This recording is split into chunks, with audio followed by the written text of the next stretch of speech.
Good morning, good afternoon, good evening. Welcome to another episode of N.P.H Live Photography Conversations. My name is Tunde, and today we have a very special guest. Hailing from Anambra State, we'll be talking to wedding and portrait photographer Chiagozie Demian, better known to you and me as Damani. He'll be sharing his story, tips, and experiences as a photographer striving and thriving in Anambra State, Nigeria. So Damani, if you are here, I believe you are here. Please request to join this live. My name is Chiagozie Demian. I'm from Anambra State and I'm a photographer, a portrait and wedding photographer based in the southeast, although I recently relocated to Abuja, so I now operate both axes. So let's take it back to the beginning. From initially wanting to be an engineer, how exactly did photography come into your life? Oh, okay, that means you really did a very... Okay, from my birthday post, 2020, that was where you got that from, because I can't remember how you knew I wanted to be an engineer.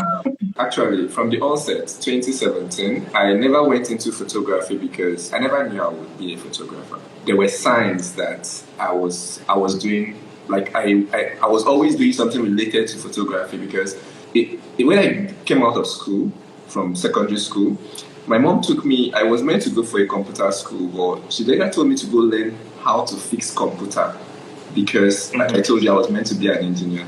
So when I got there, my boss that was teaching me that always snaps passports.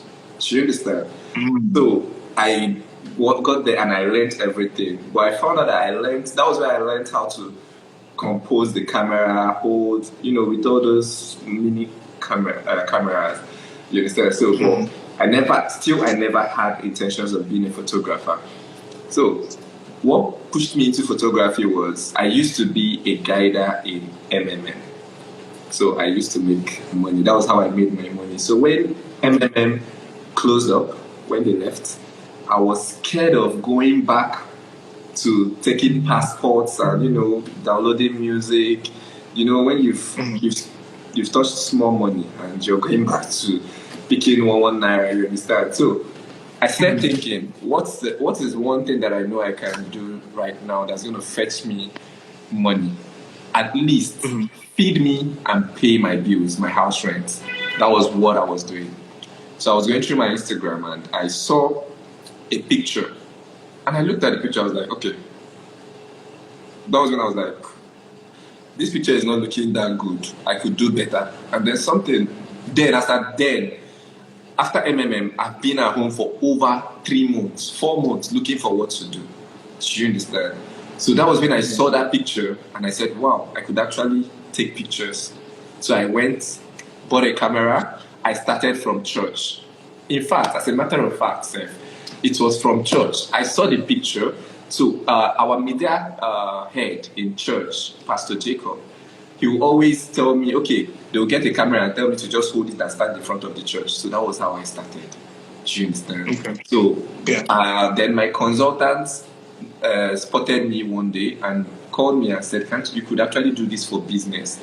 Do you understand? So I decided to go into photography. That was when I went into photography. But trust me, I never believed, I never visualized where I am now. Do you understand? Yeah. So that's it. Definitely. What took me. Because now you've definitely gone far. You've definitely gone far. Trust me. Definitely. I wish I see what you guys see, but trust me, every day I wake up, I'm not even close to where I want to be. I'm telling you this from my heart, not because I'm bragging. I'm not close to where I want to be. Most times, it's just God. Most times I look at my pictures and I ask God, I just be like, what is it these people are saying? But I really understand, because the same way you have people you look up to, that is the same way people look up to you. So I totally understand. So I'll take your compliment. Thank you very much, sir. I appreciate it. Definitely. So you've already mentioned it, but let me ask you a very particular question. It's like this. Why is May 17th, 2017 an important day in your photography career? Okay. May 17, 2017 was the day I bought my first camera. As at then, I have never touched a professional. Okay, I have. I told you they gave me a camera in church, but that was first level professional camera. So May 17th was the day I bought my first camera. Like, that was the day I got my first camera. It was an ATD.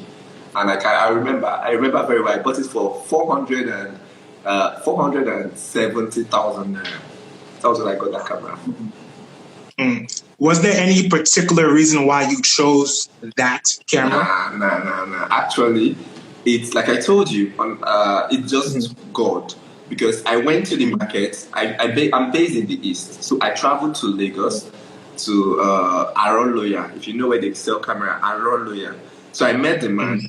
Before then, I already had a list of what I wanted, the kind of camera I wanted. I was meant to be a Nikon shooter. What I wanted to get that year was Nikon D710, 7100. That was the camera I wanted to get that year. But I got to the studio. You know when someone is trying to convince you, this is the new camera, this is the latest camera, and I said no. Why did I pick Nikon? Because when I decided I wanted to go into photography, I didn't just go to buy. I did my research. I visited virtually all the studios around Anambra. If you're conversant with Oka, I visited Apple Studio, I visited N.P.H Studio, almost all the studios. So I was taking notes of the cameras they used. So the highest the highest studio then was using the Nikon 7100.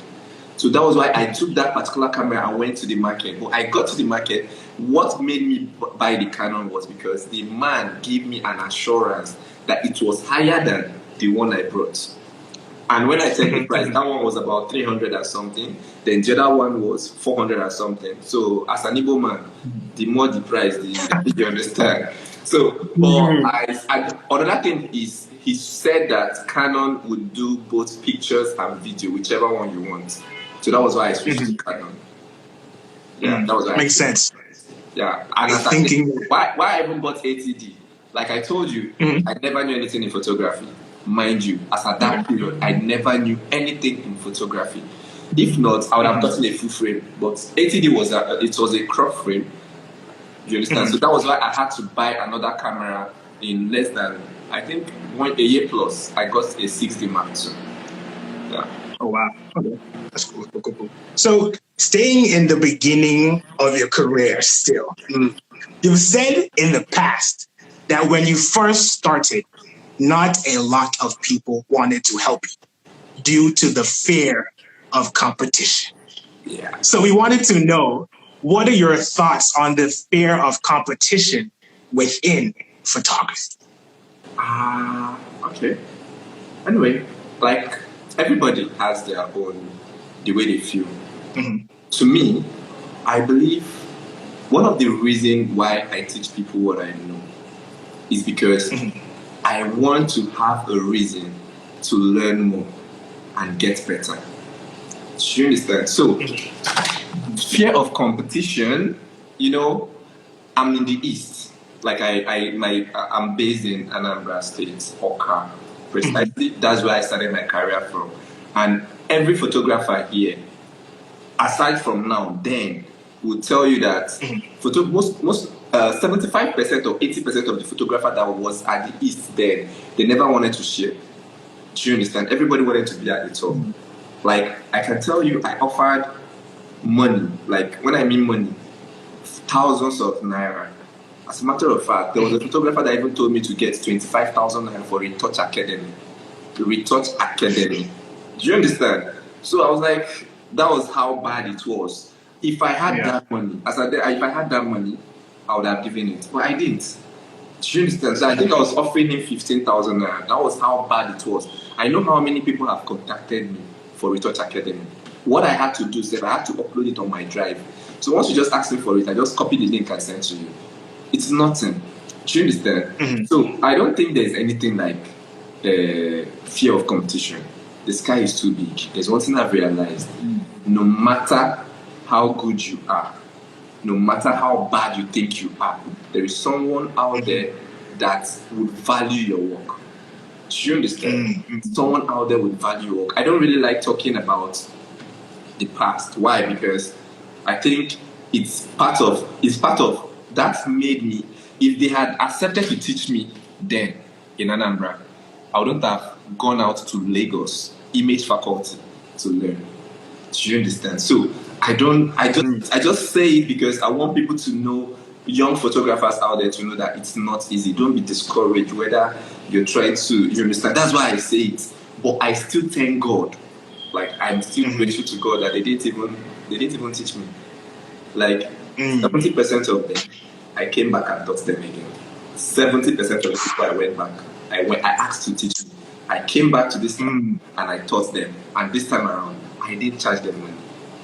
Do you understand? So that's it. I don't think there's anything competition. And that's one of the reasons why I always, if you follow me, you know that every year I must go for a class. The only year I never went for a class was 2020 because of the COVID. That was the only year I never went for the class.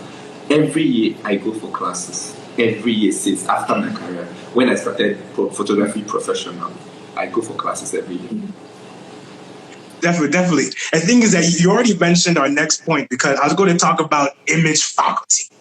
And so I was going to say, image faculty and Aham Ibeleme, what role did they initially play in the growth of your photography career? Okay. You see these two men you mentioned now? There are people that no matter what happens, mostly image faculty.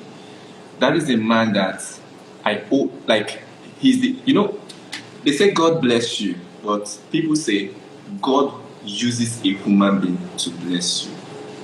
Image faculty was the man God used to bless me. And I'll say it anytime, any day. The role they played, okay? I was just going through my phone. Normal, I'm always on my phone. I love gadgets, so 24/7 I'm always on my phone. And I saw the flyer of his masterclass. It was 50K. And as I did, I didn't have that money. I had just 15,000 in my account. I borrowed the money to go for that class. And before then, that 15K, I wanted to use it. I was begging someone to teach me frequency separation in Oka here with the money. The person told me to bring 20,000 and I was sincerely begging for 15,000. So when I saw that, and I saw that image faculty was everything, like he was doing everything, and he was in Lagos. I grew up in Lagos. I was not born and brought up in the East. Actually, I was born and brought up in Lagos, but I don't know how to speak Yoruba, so let's not even go there. But I was born and brought up in Lagos, and I left. I think what chased me out of Lagos was in 2016. That was when the whole traffic and everything started becoming too much. And like I told you, I was doing MMA, so I was sitting in my house and making money.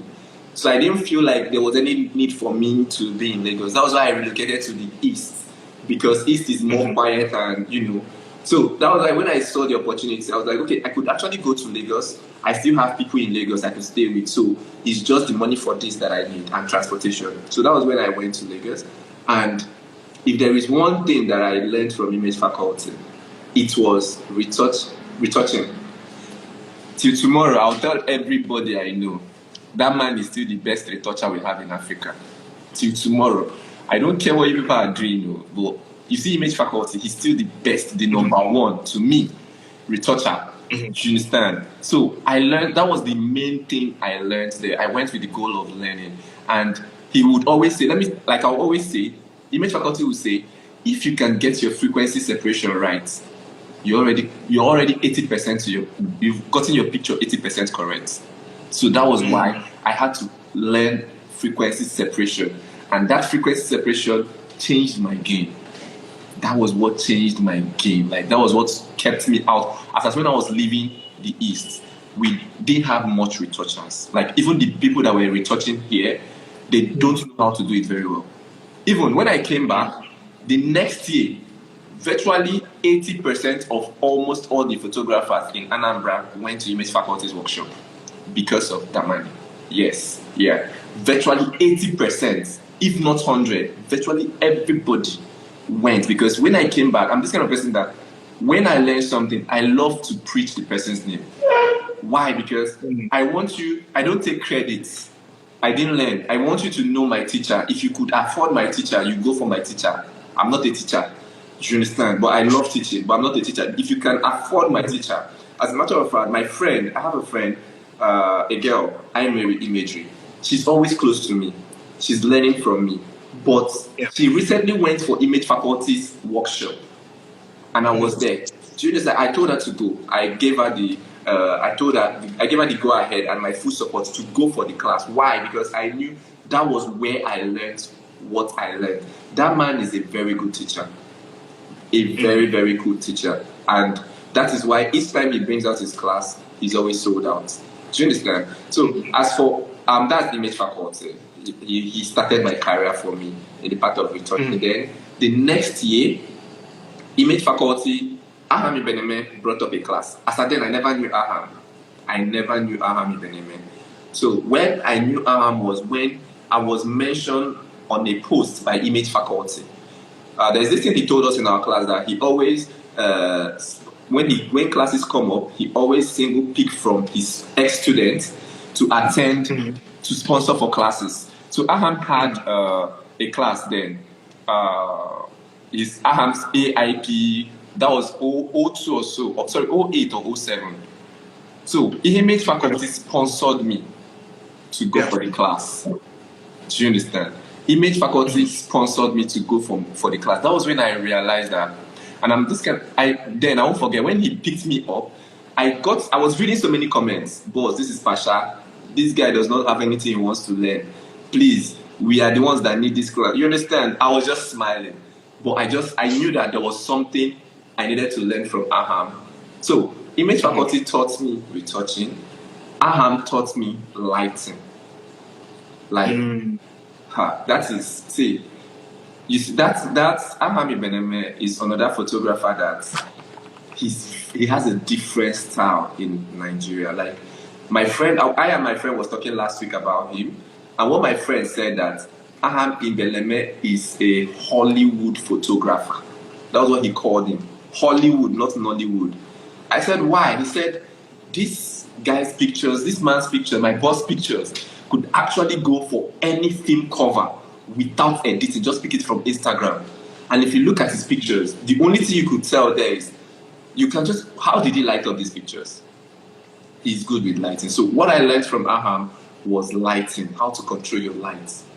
Do you understand? And these two men are people that when they don't just take your money. You know, there are people that will take your money and not show you the basics.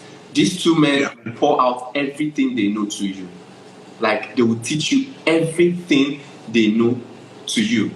These are people I can recommend for their class. See, if I permit, there are days that I see image faculty's workshop, I want to re-register for it. Trust me, I want to re-register for it. But it's just that, it's not as if I'm not going to go there to learn something. But as Nigeria be, how far?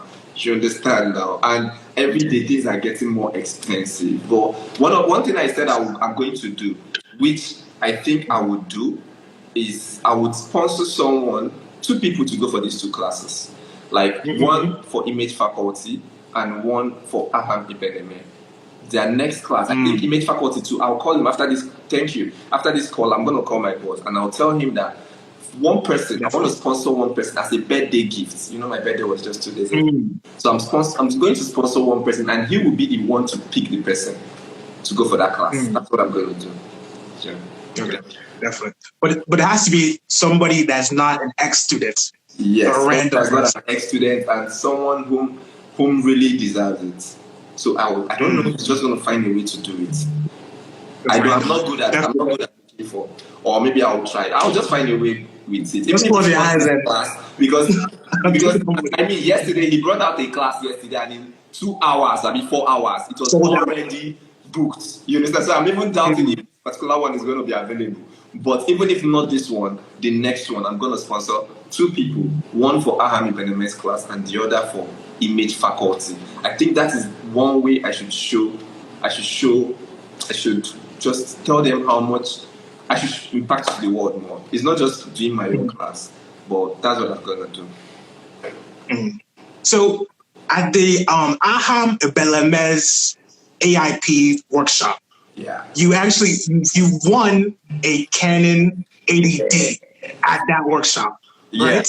Yeah. And so I wanted to ask you, so when you won that camera, did it feel like a full circle moment since like your first camera was a Canon 80D? Yeah. Now, see, when I was picked to go for that class, that was when I started following Aham.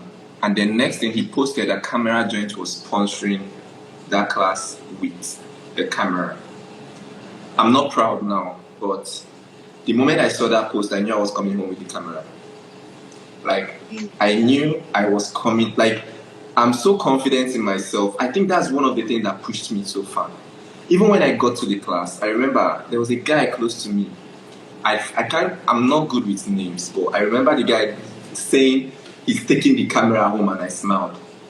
When we sat down, when they gave us the exercise to win the camera, if I can remember the particular guy that was sitting close to me, the moment they gave the exercise, I just smiled at him. What I told him was, this is Pasha. He was like, how? I said, I'm going to take this camera. He was like, why? Like, I told him, this is Pasha. Why did I say it's Pasha? The judge, the camera was being judged by things image faculty taught me. Do you understand? Like, they said they were going to check your skin work, your retouching, color grading, stuff like that. And even when I won, I think I won with about either 98 or 88 points. The second was about 68, I'd be 58 points. That was how far it was. Do you understand? So I knew I was gonna take the camera home. Something about me just told I was going to take it home. Do you understand? And like, I won't lie to you. I think my name is Chiagozie, like I told you, and I believe my name works for me. Chiagozie simply means God has already blessed. Do you understand? So I always believe my name is my number one prayer that my mom gave to me. My parents gave to me. Chiagozie, God has already blessed. So I was expecting that. I must tell you the truth. I was expecting that. Definitely. So do you still have both Canon 80Ds, or did you give one away? Yeah, I have one. I must be honest. I have one. I had to give one out to my boy. Gideon Les. He's the one using the one I actually won. He needed the camera. He loved the camera so much, and he went to the market, and the price they were calling was too much. And I'm this kind of person that I virtually don't use the camera. The cameras were always in my safe. Do you understand? So I don't use it.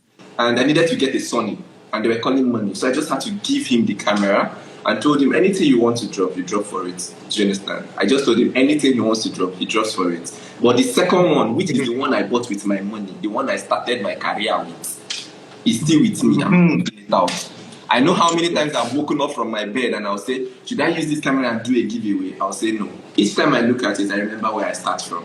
I never use it to shoot. The only time it comes out is mostly when I want to shoot. I want to use it for a second shoot for video. It's always in my safe. It's still working perfectly. But I don't know. I can't give it away. I can't just give that camera out. Because I remember when I walked into Image Faculty Studio, there was a camera, a 5D, either Mark 3 or Mark 4, on his shelf. And I asked him, sir, which camera is this? He said that was his first camera. I think that was where I bought that idea. Do you understand? He said it's fault, but he still kept it there. Do you understand? So I think I don't want to sell it. Yeah. No, that camera, keep it for your grandchildren, your great grandchildren. Yeah. Show them I came far. Yeah. I'm going to understand what Daddy used in starting his career up. Definitely. So now, staying on the topic of self-development, right? Yeah. In the past, you've said that learning is a choice. You will always admire other people's work. if you don't make yourself available to learn. Yeah. So can you talk more about that? Okay. I meet people that always say they are self-taught. I don't know, but there's nothing like self-taught. Even you that feel you're self-taught, you watched YouTube, so you were not teaching yourself. One. And I'll always tell people that there are things YouTube will never show you. I mean, the first thing Image faculty showed us in his class was how to. Most people feel like they are actually shooting in 16 bits, but virtually most of every photographer I meet, when I meet a photographer I want to teach, the first question I ask you is, what bit do you shoot in? They'll tell me 16 bits. I say, no, you shoot on 8 bits. They'll be like, it's not possible. And I'll just bring out their laptop and show them that every picture they've been producing is on 8 bits. That was the first thing Image faculty showed us, and they will never show it to you on YouTube. I don't know how he learns it. They would never show you that on YouTube. So you can never learn if you don't meet people. I don't blame people for putting money to teach. It was before I blame people. I don't blame. When I came back from Image faculty, I must tell you, let me be honest with you. When I came back from Image faculty, one of the mistakes I made, but I'm not going to call it the worst mistake, was to teach people in Anambra for free. But why I don't calculate it as a mistake was because today, virtually almost all the photographer in the Southeast has a link through me, by God's grace. Do you understand? So I feel fulfilled now that I'm not really based in the Southeast, but a photographer someone once said to me that there are only 3 photographers in Anambra State. Number 1 is N.P.H, number 2 is Damani, number 3 is 4 photographers. Number 3 is Chukudum. Number 4 is Noni. Then the remaining are children of Damani. Why? Because when you look at that, those are the people that I taught. If I didn't teach you, someone taught you. I never collected money from. I think I started charging for a master class at 2020.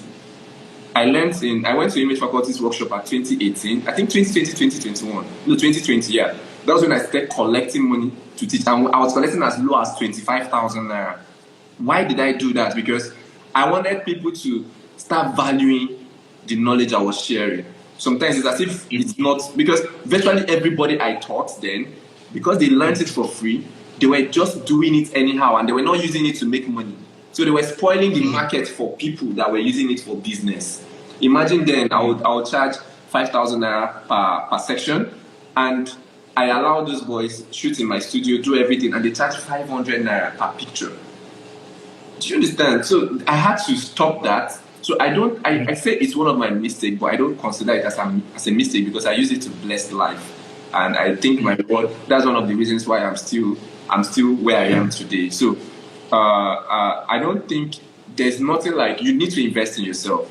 And trust me, if Image faculty starts doing, let me tell you the truth, if Image faculty starts doing his class for free, the place will be jammed up. But it will not bring out much product, much productive people, as much as it brings out when people pay 100K to attend a class. When you're going to the class, you will carry your camera, you will drop your camera by the side, you'll be videoing the man as he's talking, so you don't get to forget. Like, if you will not want to waste one bit of your money. Do you understand? I remember when I went for the class, I didn't just go there. I jotted down everything he said. When I came back for the next 2 weeks, I was editing pictures with my book. Like, I was literally looking at the amount of the frequency separation till it sinks in here. I was literally looking at the book I got from Image faculty's workshop to edit for the next 2 weeks. Do you understand? So there is nothing like self-taught. People that use that word, there's nothing like self-taught. You learned from somebody. That person learned from somebody. I don't even know who brought the photography, who taught the person. But I know that we all learn from somebody. And we can never know it all.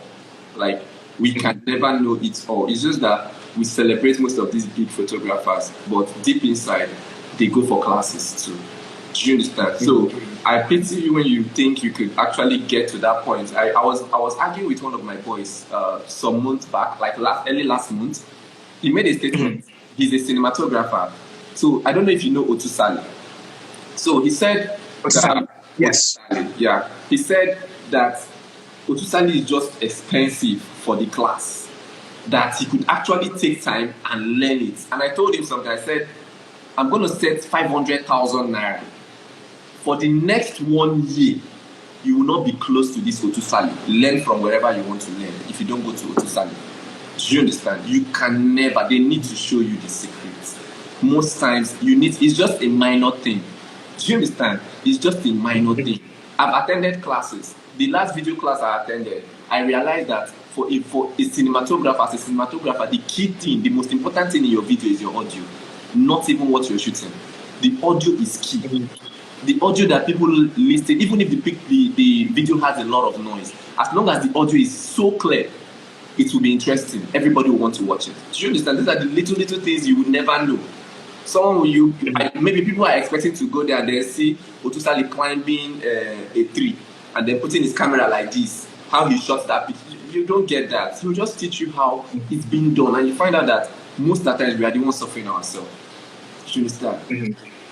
Like the teachers that taught us in the video class, they were literally just putting it on tripod, press play, and then they stand and be looking at it.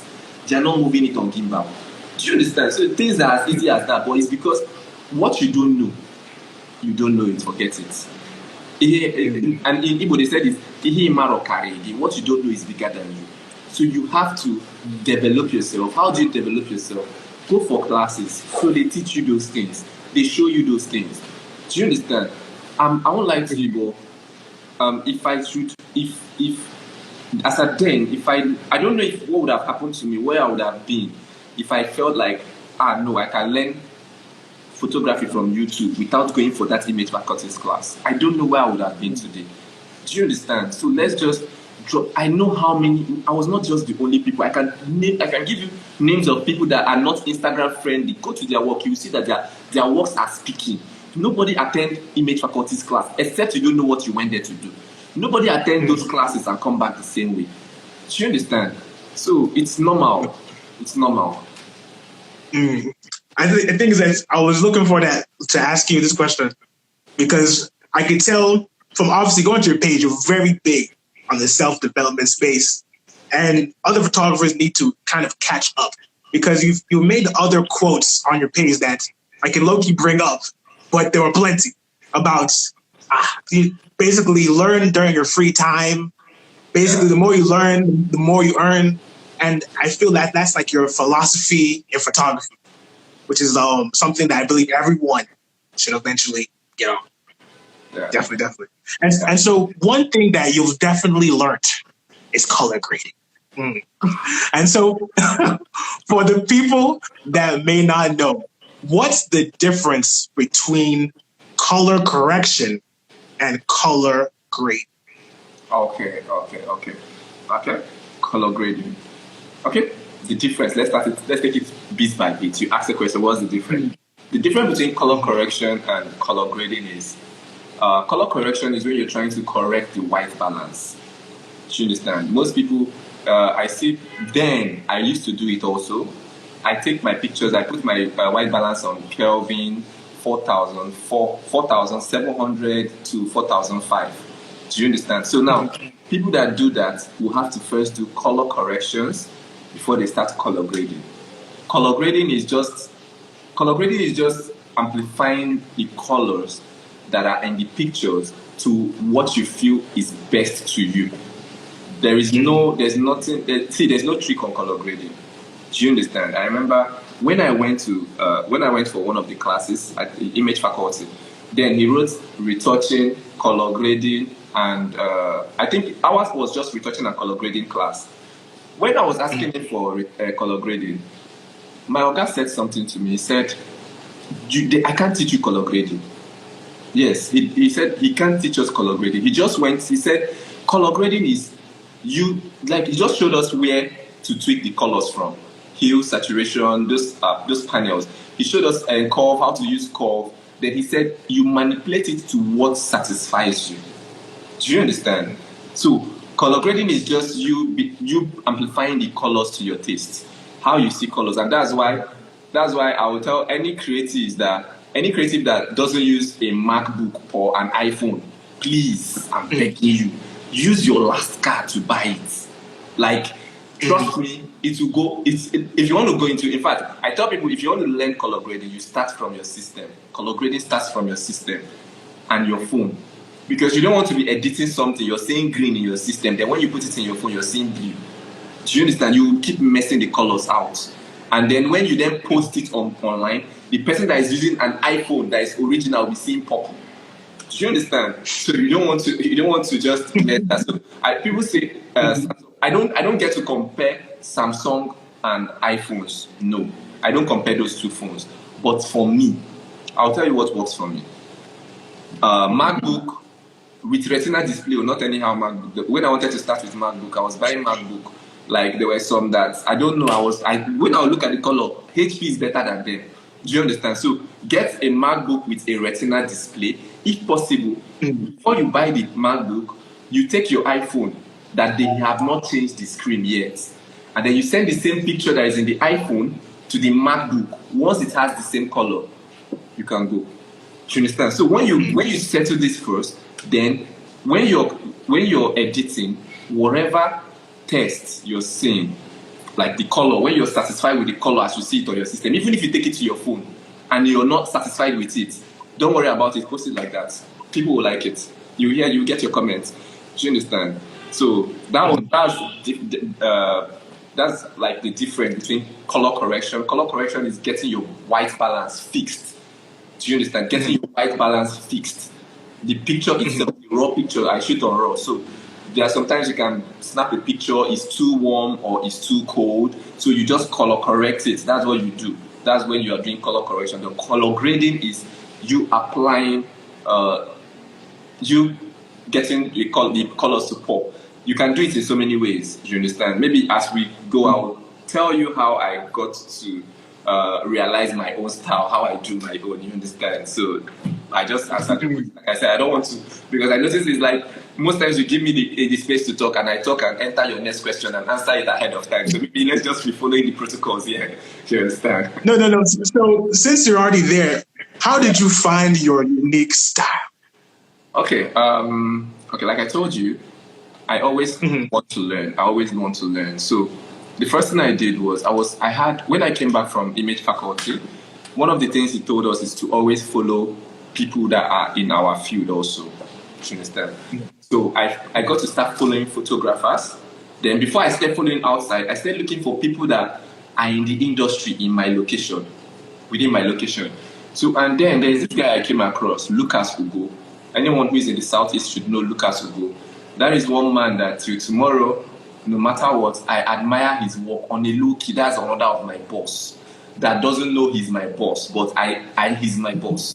He was actually the first person. I think I was supposed to pay him 50,000 naira to go for his class the next week before I saw Image Faculty's own. Do you understand? And I felt Image Faculty's own was more convenient for me. But Lucas Ugo was one person that, like, he was the one that made me, he opened my eyes to color grading. Then I will always see his picture and I'll be like, wow. So what did I do? I contacted him and I asked him how much I was going to pay to learn color grading from him. He didn't want to take. He didn't say anything about money. Do you understand? He didn't say anything about money. But I realized something. Now don't misunderstand me, but he had a style which he does not want. You don't expect people to just come and give out their style. Do you understand? There is something that makes me Damani, and trust me, the last preset I released in my page, that's my style. That is my style. One of the reasons why I released that is because I want to graduate from that part. So I want people to be doing it. So I want to be forced to step into another realm. Do you understand? So that's why each time I sell my color grading, it's not because I want to sell it or something. No, I want to be forced to upgrade. Do you understand? So that's why I do that. So I literally when I met him, I found out that was when he just picked up his style. That was when he picked up his style and he needed to, you understand? So he wanted to show me how to do it. But my question, what I was asking him is, boss, what did you use in doing this picture? Do you understand? And he didn't want to He didn't want to give it to me because he never wanted to sell it. He's not all about the money. You see, today, if you meet him for preset, if you contact Lucas Ugo that you want to buy his preset, he'll tell you, sorry, I don't sell my preset, but contact Damani's photography. He refers you to me. Do you understand? Because I've met photographers, they'll tell you, guy, you they try you. How you could just they put up your style like that. But I tell them one thing. Most times it's not about the presets. It's not about the presets. When I'll get to that point, but when I found out that okay, he didn't want to give me the style, so I decided to look for his voice. So I came across Lexis. Lexis is one of Lucas Ugo's boys, and I offered. Listen, when I contacted him, he was calling me boss, but I knew what I wanted. So I offered to shoot a wedding for him for free. I am in Anambra State, Oka. He's based in Enugu. I had to drive from Anambra to go to Enugu to shoot a wedding for Lexis Photography for free. Like, I just wanted to tag along. So now, I was tagging along. I also told him I wanted him to show me something, how he does it.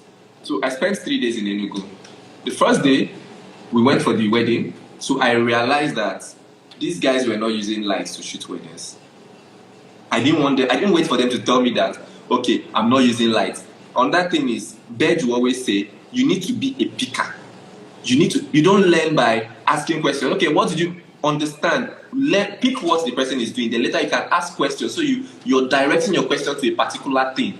You don't expect me now. You tell me, how did I shoot this picture? But if you're looking at me, you'll be like, boss, I saw that you dropped the light by this side. Why? That's a valid question. It's not, boss, how do you do your light setup? You see all those kind of questions. I get people asking me, what's your camera setting? My dear, camera setting has nothing to do with pictures. Like, nothing. There are sometimes, currently now, I can go outside the sun and shoot on 1.2, and my shutter speed will be at 1 over 250. You would see the picture, it will be calm. Why? Because I use an ND filter. Then when I come and post my camera setup, you now go and start putting your camera, you not see any picture. Do you understand? So I went there, and I stood by the side, and I watched Lexis shoot.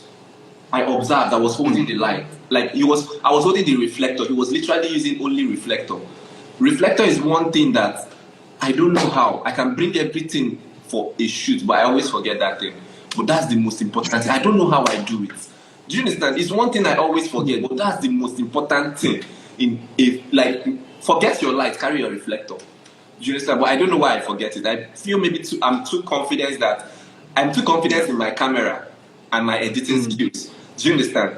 So I took note of everything, how he shot the bridal portrait and everything. And I found out that the camera they were even using, my own is better than it. Do you understand? That was when I realized it was not about camera. After the wedding day, the wedding section, I saw he got into the hall. He then got an off-camera flash. Someone was holding the light for him, and then he was shooting inside the hall. I don't use lights. So what I did was, I got back home, then I told him that, I said, boss, please, okay, now come and show me how you edit this picture. Come and edit this picture with shots. Do you understand? And he just brought up his system. He opened the system. And he said that he uses presets. I was like, eh? He says he uses presets. That he just got some presets from online, just mentioned what's it. I was like, okay. That was the only thing. So now, this is me sitting in my house, wondering, how did this guy color grade this picture? Meanwhile, the guy don't go buy presets from one Yankee guy. You understand? God, they use and they perform magic for our face. I came back home. I came back to Anambra, and then went for my own wedding. The first day I went to go and shoot without lights. I saw hell. I won't lie to you. I saw hell. Like, that was when I started getting, my face is dark. This place is dark. This one is dark. Yeah? Then you now come and I then started sorting online where to buy presets. I entered Google, googled out, man, presets are not, it was not funny. I was seeing some for $60, some for $30. Because of my obsession, I really wanted to learn color grading. I think that week I bought presets over $200. Because if I buy this one, I try using it on that picture we shot, that I shot with, I was also shooting with Lexis. So when I buy the preset, I try to use it on that picture. It's not giving me what I want. I go and find another one. Just look. I ended up buying a particular website I entered. I bought the whole collection that was there. The teal and orange, the caramel, and I'm not even using them today. Do you understand? I'm not using most of them today. Do you understand? So I then realized that it was not about the presets you buy. It's not just buying presets. It's about tweaking the presets. So now that was when I went back and then visited YouTube to understand about presets. I started studying about presets, and that was when I realized that anything presets, color grading, it all ends up in your hue and saturation and your curve tone. So what did I do? I went back to those presets I bought, few of them, picked one of them, some sets that I loved the feel. Like, and photographers, we should know what they call feel of a picture. So the feel are created by the curves. So I picked the ones I love the feel, and then I started adjusting. Once I get the feel, I'll leave the curve, and then I start adjusting other things on them. That was how I started learning color grading. The next thing, I was not perfect. It was continuous practice. And then I kept buying presets. Like, as I'm talking to you, do you know Lexonats? Yes. I have his presets. I got his presets. So I have them in my system, but I've never used it. Like, I am as upset as if I love this person's picture and I see that he's selling his presets, I buy it and drop it. Tomorrow, I might just be editing. There's a picture. Okay, thank you. Lexonat preset. Why I bought it was because of this picture. This was the picture. If you've seen this picture on my page, I used Lexonat presets to edit this picture. That was when I bought his presets. Do you understand? So, all these things, I can just get the picture. Like, I can just take a picture and I'm excited. Or I meet a photographer. Photos by Rim. That's another of my mentor. I have his presets. Yeah. I bought them. But I realized that Photos by Rim presets is not working for most of us in Nigeria. I won't lie to you. I've applied it to all the pictures I can see. And does that mean that he gave me nonsense? No. Because 3 days ago, I think I was learning. I got a birthday gift for myself. If you saw it on my page. So I was reviewing my camera. And I stumbled on this guy who was giving me teachings. I was trying to understand the meaning of C-RAW and RAW file. So he posted some raw pictures. I downloaded it and I brought it to my system. I went to apply Photos by Rim's preset on them. Man, if you see these pictures, they were wow. That was when I realized that everybody out there that sells their presets to you actually gave you the right thing. If I didn't have this knowledge, I probably would have gone and said, no, Photos by Rim is selling nonsense. Do you understand? But I understood that it's not about presets. You don't just get preset and it works for you. No, you don't just get preset and it works for you. You need to learn and understand the particular person's preset. If I decide tomorrow that I want to get Photos by Rim's feel on my picture, I would. Do you understand? But why I don't want is because I don't like being a copycat. Do you understand? I don't like copying people. So that's why I try to create my own style by myself. Do you understand? So what am I trying to say? Sorry, that's my dog. Sorry about that. But I love dogs. Anybody that knows me will know that I also love dogs. I have a lot of dogs everywhere. Do you understand? So anybody that knows me very well will know that I love. That was how I got my style. Now, like I told you, if you don't pay to learn, you will never learn. So this is me going to find out that, okay, there is nothing like color grading. These people are using presets. I had to go and start buying presets, and that is what got me here. Do you understand? I will never lie to you that I was watching YouTube video, and then that was where I learned my color grading. I never watched any video to learn color grading. I bought presets. And then I found out that one of my biggest challenges then when I wanted to start was I couldn't buy those presets from outsiders. Why? Because you either need a PayPal account or you need, there was always something that made me I couldn't buy it. So when I found out a means to buy it, I always make mistakes. My boys came, I gave some of them the presets for free. Do you understand? So I realized that, okay, most of the times, then I create mine and I decided to start helping people.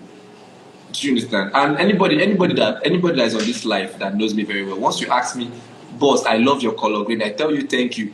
Please, how do you do it? I tell you presets. That's the next thing you see there. Presets. If you ask me for a link, I can give you the link where I got the ones I got. Then if you say, boss, I like this particular one you are using, I refer you to my website, you go and buy it, and then you start using. And by God's grace, I have been getting testimony. Like yesterday, someone called me from Benin, and the person was like, my guy, the guy, and we went to N.P.H masterclass together. That was early this year. So the guy was like, boss, say there's this guy he knows in Wario, and the guy doesn't really do that well in photography. But all of a sudden, he just found out that the guy's picture started becoming wow.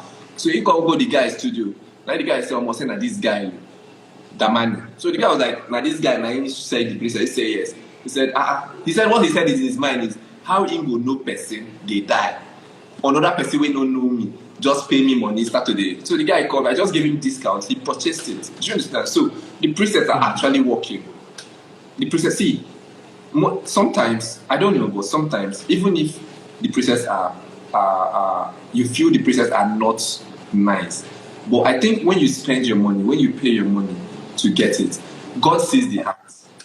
God sees the heart. Like, I didn't just come and buy the first preset and it works for me. I said I bought over the first week, over $200. The first week I bought over $200 worth of preset. If I should calculate the preset I've gotten so far, it should be more than $500. Do you understand? But I keep buying. Like, I keep buying. Bed is releasing another one very soon. I will still buy it. I always buy. Do you understand? I always buy. Why? Because I want to grow. I want to grow. Like, guy, I really want to grow. So that's just it. That's how I want to master my color grading craft. And obviously, you're willing to invest in your development where a lot of people may not be willing to. Yeah, yes. Talking about investment, I still get a lot of people saying things like, it doesn't matter the camera. It doesn't. I don't want to talk deep about this, but I think it's something that is a mistake photographers make. Do you understand? Mm-hmm. You want to be like N.P.H, but you don't want to buy the kind of equipment he uses. Trust me, you will always get close to N.P.H, but you'll never be like N.P.H. Do you understand? Why do I say this? I remember when I started photography, another thing that saved me is when I started photography, when I was making my money then, I was investing in equipment. Like I told you, when I decided to go into photography professionally, I stopped looking at East because I'm in the East, and here they don't want to grow. I'm sorry to say, but East here they don't want to grow. So I started paying attention to people out there, Abuja and Lagos. Do you understand? I got my 50mm 1.2. Do you know why I got it? Because that was the lens N.P.H was using there to shoot his wedding. I had to buy that lens because it was what N.P.H is using. Do you understand? I attended his class. I found out that he's using Stellar Pro. But when that light came out, I said I'll never buy it. It's very expensive.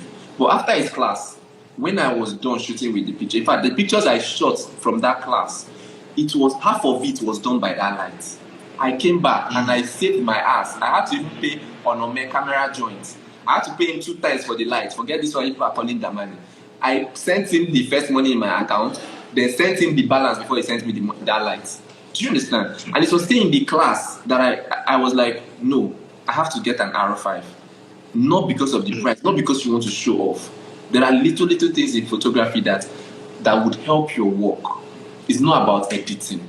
I think as everybody advances, you will realize that nowadays photography is not about retouching.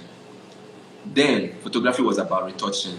Anybody doing photography now should know that photography now is all about color grading and the quality of your picture. And you can only get that quality when you use a very good camera. Do you understand? Nobody wants to do now. Even Micro Dodge and Bond said, I called one of my boys 2 days ago to teach me that Micro Dodge and Bond. And what he was doing, I was just like, but you're not editing the picture. So why does it look like this? Do you understand? So people don't really do retouching. It's more of color grading and just get it right from the camera. And you can't get it right from the camera when you're not using a quality equipment. Do you understand? So on that mistake we do, aside the color grading and all this stuff, you need to invest in your equipment. I'm not saying Nigeria is in. I don't understand. I don't want to talk about what Nigeria is in now. Yes, it's difficult, but please, I won't lie to you. Please, if you can get the best of the equipment. Another thing I thank God is most of all my equipment, I bought it before the dollar started rising. Yes, that's one thing. Then I remember photographers will always be telling me, guy, you always buy, you always buy, you always buy. Guy, won't you? Is it the thing you do and then you build house? No. I remember my consultant said something to me on my first year of my business. He said, when you start a business, for the first 5 years, every money that comes goes back into the business. You start saving out, you start collecting money from that business after investing back into the business after 5 years. And by God's grace, this is my 5th year professionally. So trust me. And funny enough, okay, I started investing back then. I didn't just start charging whatever I'm charging now. I started from small. And I was buying the equipment then. Now I'm charging big. I already have all the equipment. Do you understand? So that's just it. Another thing is you need to purchase. You need to invest in that's another way to invest in yourself. Your equipment really matters. But don't just go out there and buy everything. Like me, I made mistakes too from that aspect. I have a lot of sub boxes that I have never used. In fact, as a matter of fact, I pack sub box for my house. Now I can't shoot natural light, steady lights. There are so many sub boxes in my house that I've never used, but I know I'll still use them in the future. Do you understand? But that's me just trying to grow. I never had someone to advise me what to do. So I'll just, once I see this person using this thing, I bring out money, and I was always buying what, anybody I admire, I was buying what they had. I was always buying what they had. So that was my mistake, but I don't regret it because at some point it helped me to an extent now. So. Definitely. And to buy equipment, you obviously have to charge well. Yes. Yeah. And so can you talk more about that, like maybe your pricing model? How can photographers charge like Damani? Okay. Okay. When I started photography, I'll start from the first wedding I ever shot. The first wedding I ever shot, I was paid 35,000 naira for the first wedding I ever shot, and this was 2017, late 2017 or 2018 beginning. No, it's 2018, Easter 2018, the beginning of 2018. And that wedding, I did photo book out of that 35,000. I took transport to that place. That was where I started. But that job got me another job that paid me 70,000. Then the other one paid me 120,000. Now, I think I was stopped at 150K for quite a long time. 150K. The only way I was able to break that barrier was when I realized that I went for, that was when I went for Aham Ibeleme's class, and I realized the equipment he was using. Now, I think I want to speak this particular part in broken. I started to get mind to charge people when I started upgrading my equipment. Yes. You don't, there are things people do that is not right. You don't wake up, I don't wake up in the morning to increase my price. No, you don't do it. Aham Ibeleme said something. He said he increases his price every year. And how do he increase it? In the beginning of the year, he adds maybe 20,000 or 50,000. Then if people are not coming, he reduces it back to 30,000 or 20,000.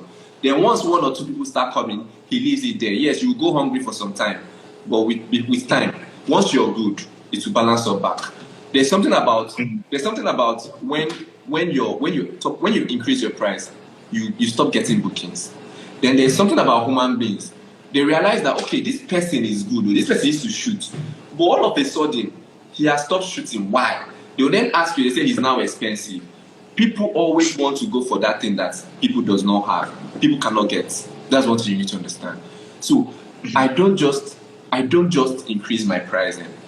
Do you understand? I started from 150 and then I entered 200, from 200 to 250, from 250, 300. Currently, my list package, my wedding list package is 500,000 list. That is the list. Do you understand? But I didn't just get there. And now, why is it the list? If I bring out my equipment, you will know that when you get, there are weddings, you don't expect, when someone is paying you 500,000 naira for a wedding, you don't just carry your camera, your 60D or 80D with your lens, your 50mm prime lens, and then your TT200 speed light or AD200 or AD200 light with one soft box, and then you carry one person to hold it for you. No, you don't do that. You don't do that. You need to be ready. Most times, I don't enter wedding with all these things. I don't enter weddings with all these things. I always shoot 1.2 lenses, like 1.2, and we all know how much those lenses cost in the market. So I have every right to charge you 800k because only the camera I'm using to shoot your wedding, I have invested in myself. Because if you've ever shot with R5, if you've ever shot any picture with R5, you will know that at my wedding ground, when I snap a picture, the bride says, there is no need to edit. What are you editing again? It's not because I'm too good. It's because of the equipment. So please, before you increase your price, invest in yourself. Yes, dollar is high. I won't lie to you, dollar is high, but you need to. It's not as if it is easy for me. All the things, people ask me, is it only photography you do? Sorry. I am a photographer, full-time photographer. I don't have any other business. Like I don't do any other business. The only thing that pays me is photography. Do you understand? So how am I able to come up with all my equipment? I save. You need to learn how to save. That is the number one advice I'll give to every photographer out there. I can even teach you my tricks. I don't know if you've heard of piggy vest. Piggy vest. If you know piggy vest, every booking that comes into my account, if I get every wedding that I get booked for, I divide the money into 3. I save 2 parts. Like I lock 2 parts of the money. So if I charge a top of 500,000, all this is what they talk say Damani fresh. Now just 1 part of my money at the chop. That 1 part is what I use in buying equipment.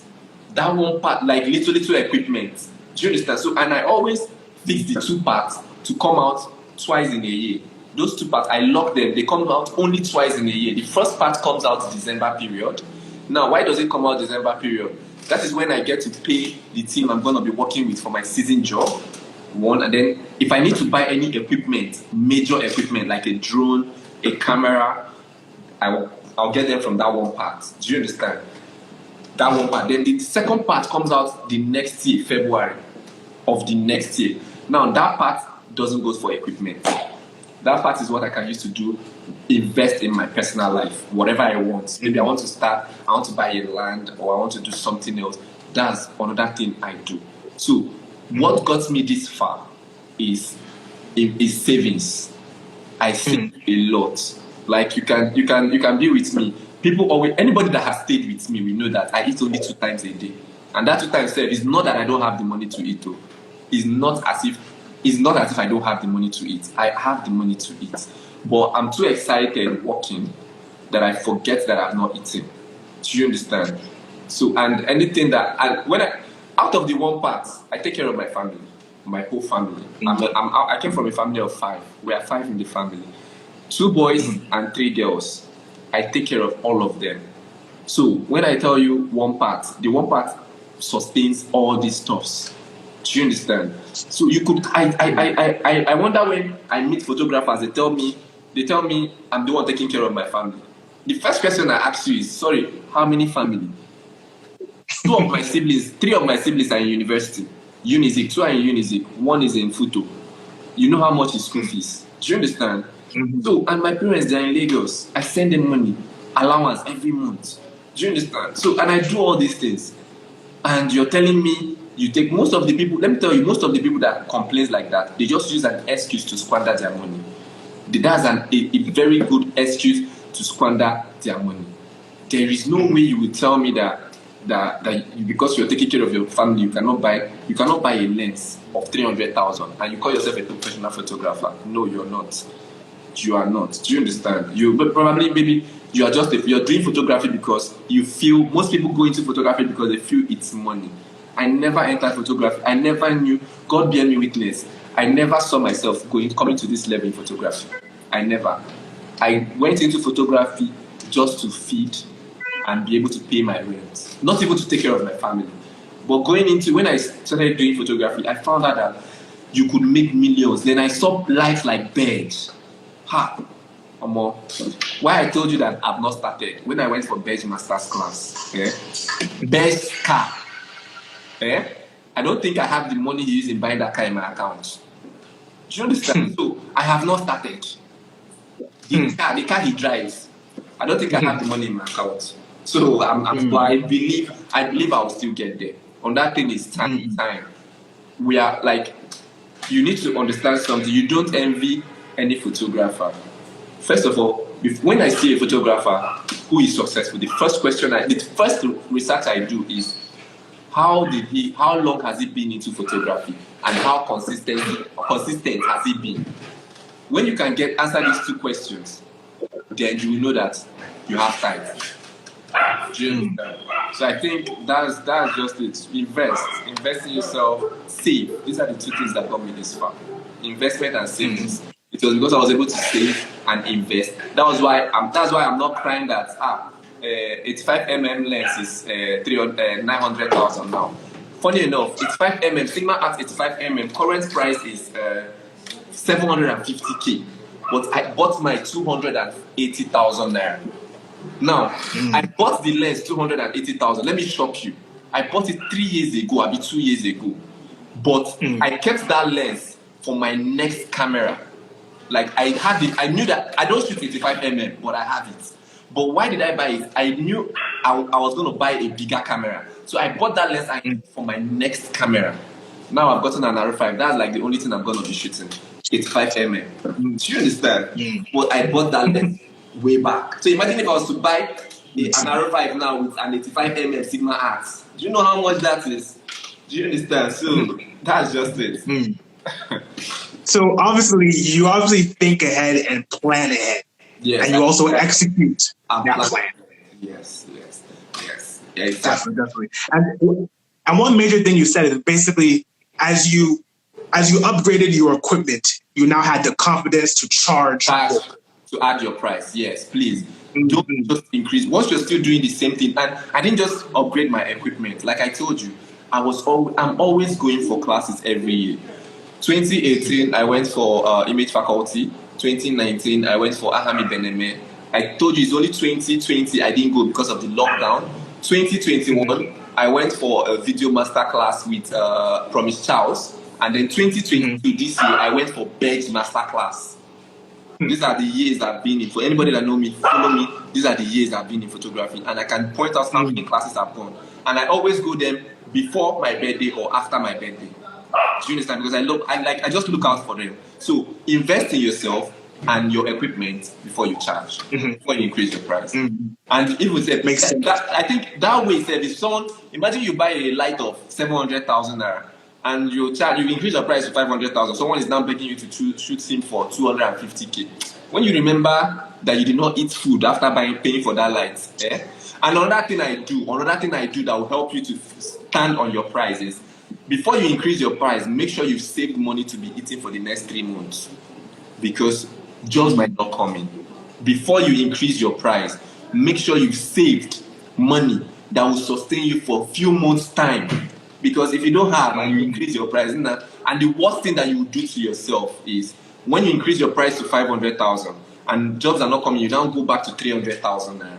That's the worst thing. They will be like, this person, he does not know what he's doing. But when you can increase your price and stand on it, they will respect you for that. Trust me, they will respect you for that. The only thing I can negotiate, as I am now, I can negotiate. But if it is for me to bring down my price list, it's not possible. It's not possible. And so I was going to ask you a question later, but let me ask it now. So when a client comes and they can't afford your services, do you refer them to someone else? Do you give them a discount? What do you do? Okay. No matter how I increase my price, there's always a flat rate that can go for me. Like now, I will not call my flat rates here. So less people don't know, but my flat rate could be 350k or 400,000. So when a client comes and pick up the 500k, but her budget is 350 or 300, I tell her my flat rate is 400. If she still cannot afford it, and I look at the job, it's something that is not going to cost me anything, and she's offering 350, I could actually shoot the work. I could shoot the job. Do you understand? I could shoot the job. But if it is something that I know I can't, I refer them to people. I always refer them to people. The worst thing you can do is to take a job because you want to pack all the money. It will choke you. Like, it will choke you. if my boys admire one thing about me, it was then, gone are the days when I used to hustle, when I used to stress myself. Now, if for me to stay up at night to work for you, like let me stay up at night to work for you, you paid me over 1 million naira. No, you can't pay me. You can't pay, like, if it's the normal 500k we are talking of, I will enjoy my sleep. Do you understand? I will enjoy my sleep and wake up the next day and do your work. If I'm working at night, it's probably because I have taken a lot of days, like 4 days on a stretch to rest, and I have to deliver a job. That's when I work at night. I don't work at night. Why? Because when you increase your price and you know your value, you get limited. You are being paid more for lesser job. You work less and you earn more. Do you understand? I can shoot. There's one of my boy. The one day he came and he was like, oh my boss, I made 2.something million naira. I was like, wow, you made money. How many jobs? How many weddings did you take? He said, about 15. I was like, when do you want to edit all this thing? If you look at him, he's going. Do you understand? About 15 weddings. But I think I shot just 4 weddings or 5 weddings, and I was making about 3.something or 4.something million naira. Just 3. How do you do it? Do you understand? But still, it's his time. I worked like that before. I worked like that. We always grow into things. Do you understand? I give it as an example because this is me being like, how did you do it? I forgot that I did it. Do you understand? I actually did that. So I don't try as much as possible not to chase clients with your price list. Please. I try to work. I make sure that everybody, I try my best, as long as I'm not free for that date, I try to give them the best discounts I can. But once it's not favoring you, I don't think I can shoot a wedding for 350k or 300,000 naira. Do you understand? I don't think I can. I can't.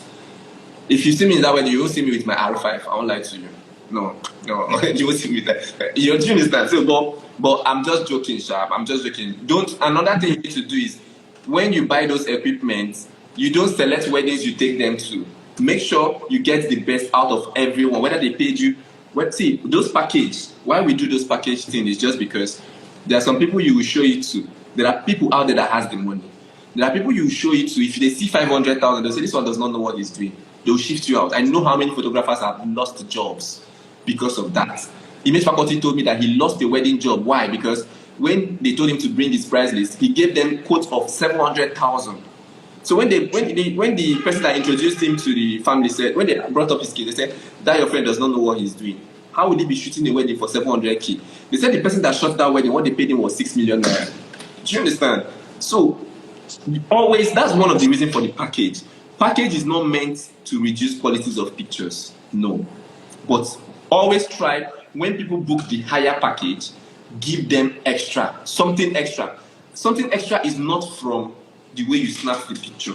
Because definitely when someone pays you 2 million naira for a wedding and give you a decoration of 3 million naira, do you understand? The picture would come out better than someone that paid you 500,000 and did a decoration of 500,000. It's normal. So you're only giving the best of what they gave to you. Always give the best of what you're being paid for. Not what you're being paid for, of what you see. Get the best of the events you're seeing. Like, bring out the best out of that event. That's that way you keep getting referrals. Do you understand? So try as much as possible to make your price, negotiate with your clients. After all, they are the ones those clients are the people that feed us. We don't just get the money. Those people are the people that pay us the money. They are the people that make us boss. That they are calling me today boss is because of my clients. Do you understand? So I try to work for everyone that I come across. But please, know your standard, know your limits. There are jobs that you can just... I have tons of boys, like people that will still deliver for you. Do you understand? And when I'm referring, most times when I'm referring, I refer with assurance. I tell the client that, don't worry, this person will still deliver a very good job to you. If he doesn't, contact me back. And then I call the person I referred and tell him, please, I have given my word on you. Get the best out of this job. Do you understand? Sometimes I have some of them that they don't get, the clients still get to complain. The only thing I just do is, okay, because I'm the one, I've stepped in now, I'll get the pictures and edit them myself. That's what I do sometimes. I just get the pictures and edit them myself. So I refer people. one thing, I'm not just, I started from portraits, but along the line, I stopped shooting portraits because they said, people said I'm too expensive. And then I needed to allow the people, my children, my students that I taught in the Southeast, I needed to give them a platform to make money. And the only way they could make money, they are not yet seeing the wedding. So the only way they could make money is by snapping birthday pictures. So imagine if I am charging 1,000 naira per picture and they are charging 1,000 naira per picture. People will still book Damani and I'll still be worked up. Do you understand? I'm relocating from the Southeast to Abuja, not because I don't like the Southeast. No. After all, I'm comfortable here. But this is why I'm relocating, because people don't have the money to pay me for normal birthday shoots anymore. They can't pay me for birthday shoots. They can't pay me for this normal studio working. Since I got into photography, I've never put up a banner at Damani Studio. No, I have never. You book me on Instagram. I have always gotten my bookings online. So when you chat me up and I charge you, what you hear is for ordinary picture, 3 pictures, 25,000. How? No. Do you understand? So they can't pay me anymore. And image faculty, I remember going to meet image faculty and I told him my problem. What he just told me, he said, should he advise me that I should leave the location? That was the reason why image faculty relocated from Akwa Ibom to Lagos. He said they couldn't pay him anymore. So he had to go to where they can pay him.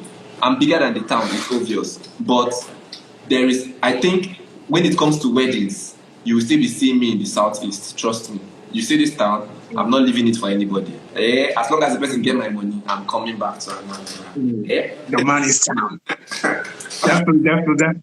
One thing I've seen is that there are definitely levels to this photography game. Yeah, trust me. And I believe you're at the heights. You're coming up.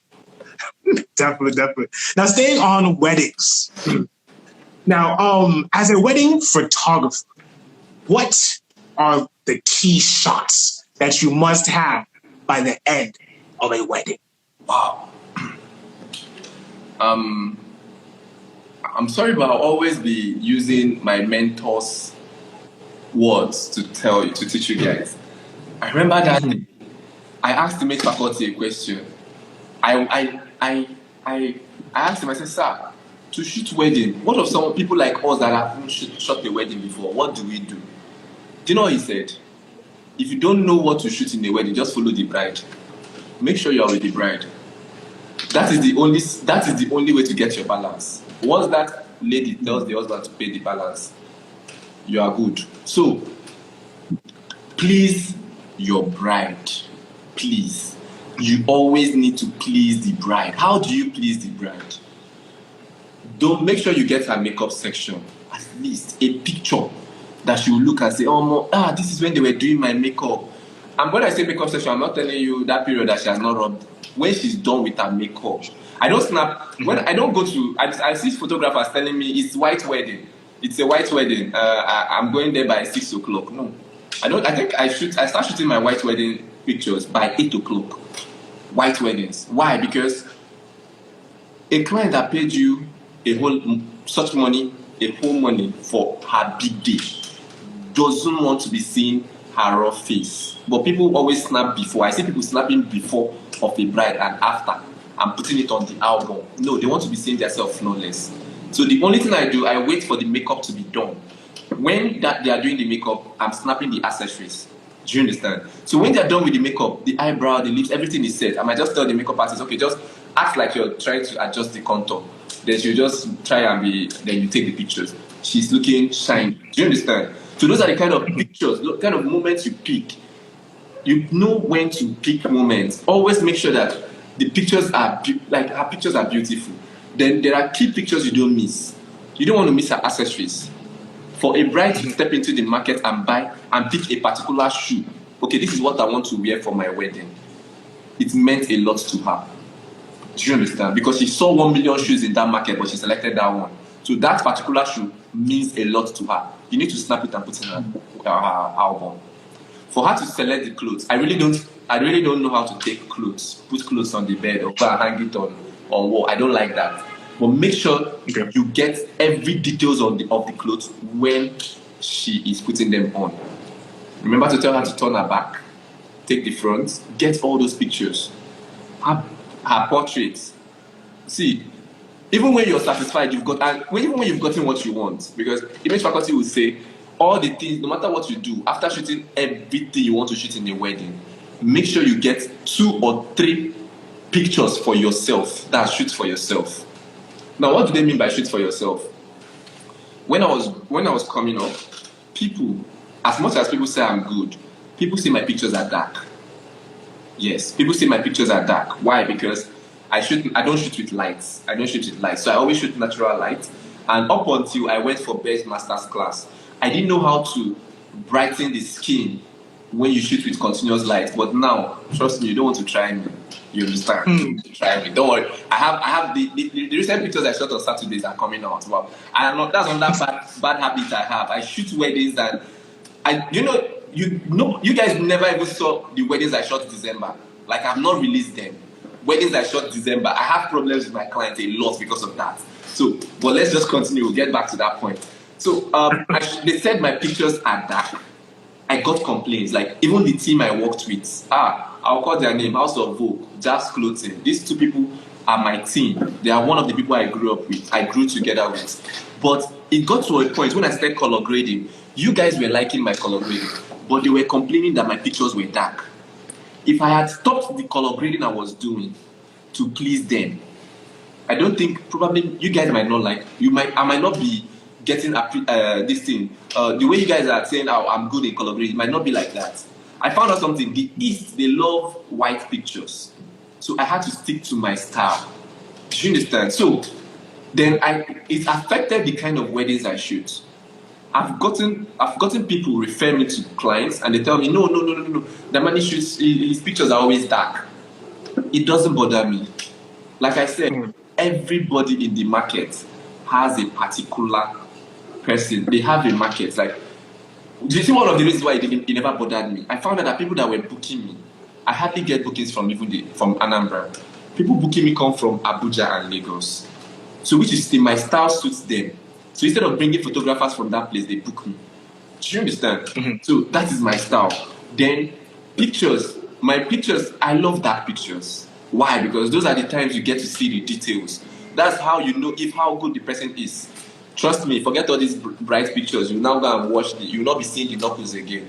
It is when you see a dark picture and zoom in. That's when you know if a photographer is really good. Do you understand? So that's my style. No matter what I shoot, a client can call me and tell me, okay, I want to book you, but please, your pictures are always dark. I want my pictures to be bright. I can go to that wedding with AD 600, AD 200. I'll pack all the light and go to the wedding and shoot the picture. But I will still shoot 3 pictures that suits my style. Because that is what I will post on my page. I post my style on my page. Do you understand? So always shoot. Remember to get your poses. And then for wedding, never move into a wedding. My friend Gloria, reality photography, she mentioned it. Never move into a wedding without a mood board, please. I beg you. Like, people ask me, boss, when I look at your picture, is it that they don't rush you? Is it that they don't rush you on, we are late for church, we are this? They do. But the difference between me and you is that when you go to the wedding and you start snapping them when they are still touching the face. No. I take my time and walk around the hotel and pick the spots that I want to shoot the bridal portraits, the group pictures. I pick my spots from there. Then I already have poses on my phone that I look. Yes, I don't. You see all those things you're seeing on my picture that they're looking like. Some people say, I love the pose. It was not me. I won't take the credit. I use Pinterest to pick them. I get those poses sometimes from Pinterest, Bed, Photos by Rim, Lucas Ugo. Follow people that you love their poses. If you love my own, screenshot my one and use it. Do you understand? So if you love it, so always have a mood board. So then once they tell you, church is in 3 hours time, I give contrast too. So in the contract, you see that if you don't allow me to do my thing, and then I'm not held responsible for any picture that is not being taken. Do you understand? So once they start rushing, I start holding their ear. Remember the contract. Remember what you signed. Remember, if you don't snap this picture now, don't hold me. So now you tell them, if I tell a bride, please, I just need 10 minutes. In 5 minutes, I'm done with her. Why? Because I know what I want to do. One. And then two, because of that rushing, that is what made me drop strobe lights. I don't shoot strobe lights. Because before you shoot strobe lights, you drop her, start setting the lights. You understand this kind of thing. But me, just after point that video light, as long as you love what you're seeing with your eyes, snap it with the camera. So that's why I always shoot video light. For wedding photographers, I don't know why I see wedding photographers carrying AD600 to weddings. You need it to, but I don't think it's necessary. Do you understand? There are different kind of size you want to shoot. Bed shoots AD600, but everybody knows that bed style is continuous lighting. Do you understand? Mm-hmm. One of the reasons why he shoots those AD600 is because probably he has someone who can assist him with it. But me, I'm still coming up. I don't have someone to carry that light. Do you understand? And you don't want to go to an event and your AD600 falls. It's currently 280 something thousand naira. Do you understand? So know what you want. Don't. If you go to a wedding without a mood board, you end up getting confused. Once they are saying we need to go to church, hello, we need to go to church. They are rushing. Photographer is rushing for what? Is it you they are getting married? Are you the one who doing the wedding? You should hustle your. Please, yes, I know. See, I get it. Sometimes I will lock the door, I'll hold the key, and I'll tell the bride, if I don't take you this portrait, you're not leaving. Give me 5 minutes of your time. Yes. Why I'm saying this is because most times they won't remember that they were the one that rushed you. Do you understand? The next thing they'll tell you is, when they open the photo book, where is my portrait? They don't want to understand though. Then if God now bless you, you did not give them contracts, you are on your own. You will vomit the money back. Do you understand? So me, I stated it in my contract, but even after stating it in my contract, I try to give in the best to bring out, to make sure I get those pictures, no matter what you do, even if they are rushing you. Sometimes, there are times that the client is going extremely late, 2 hours late to the wedding.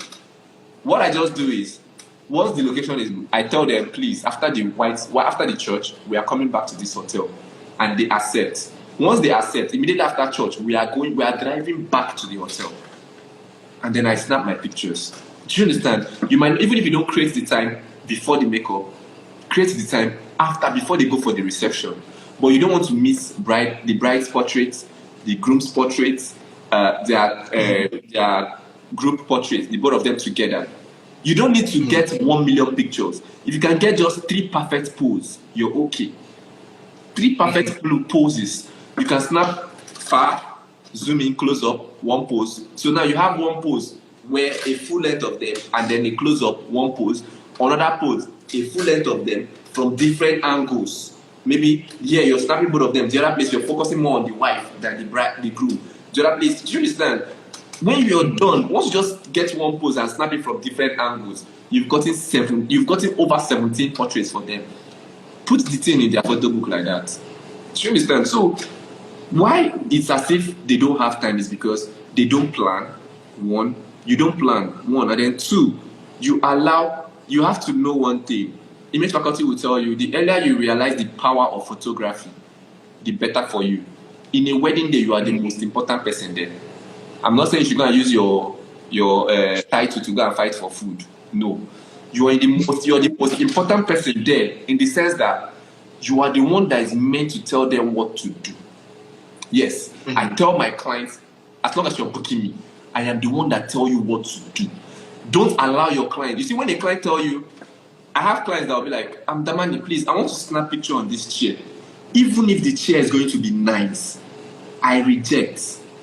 Let them know that I am a professional. Let me do the same here. Then maybe when you've snapped them 1, 2, 3, 4, when her mind has gone out, okay, let's try the chair, we can try it. But when she said, the man I want to snap picture on this chair, Abby, it will be fine. Or yeah, let's go. They will just mess you up. Do you understand? You'll find out that once you accept one, the whole picture, she will be the one to be telling you where she wants to snap it. Do you understand? So take control. Remember that you're the one in control of the picture, one, and then always remind them that after the wedding, the decoration will go. Everything will go, but it's just that picture that will stay. So they should value you. Do you understand? So I think those are just the necessary things you just need to get. Once you're able to please the bride, forget it. You've gotten your balance. Makes sense. One thing you said is like, so as a photographer, you need to take charge. You need Don't let them always push you around. always. Yeah. And first thing, another thing is when you're a wedding photographer, the way you dress. Do you understand? When you get your enter place, your pair. Sometimes when I had to buy, I had to buy an oil pair for 45,000 naira. Why? Because and each time I enter, and people be like, "Oh my God, who has this pair?" Funny enough, I don't know the name of the pair. I won't lie to you. So when I get questions like, "What pair do you use?" I don't know. It's an oil pair. I don't know. I'll send you the picture. I don't know the name. Do you understand? But when you look good, and you're trying to take, it's not when you're looking. I don't do this. Yes, you can do it to wear polo, but make sure your polo is nice. Me, anytime I love just looking smart. When you're looking smart and you're saying, "No, sorry, please." Someone like there are times that I don't know if you've shot weddings and you're doing the group picture. There's someone is by the side shouting, photographer, snap the parents, let the family snap. No, I tell you, no. Like you don't do it. I am the one doing it.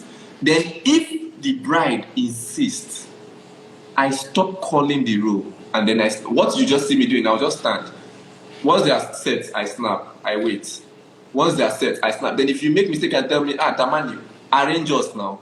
I'll say, but you took the work out of my hand. Do you understand? So always try to, I'm not saying you should do it in a rude way. There are ways to do it. Politely. Okay, please, can we snap picture here? Okay, we'll try it later, but let's do this first. Let's do it. I think this is the perfect. That will also be good, but this will be better. Do you understand? Don't just, let's do this, you walk there. Then it's as if you don't even know what you wanted to snap here.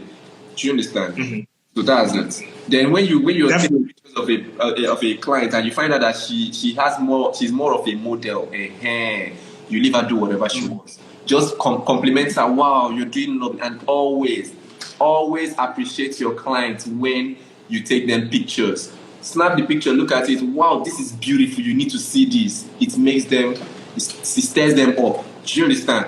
Always give them words of compliment. Make them want to see the back of your camera. Do you understand? They'll give you the best. Yeah.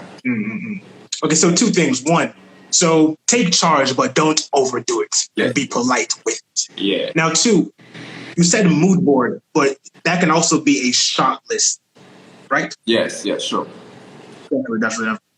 Do you shoot with shot lists or do you mainly go mood boards? Do I shoot with what? Shot list. Yes. Like a shot list.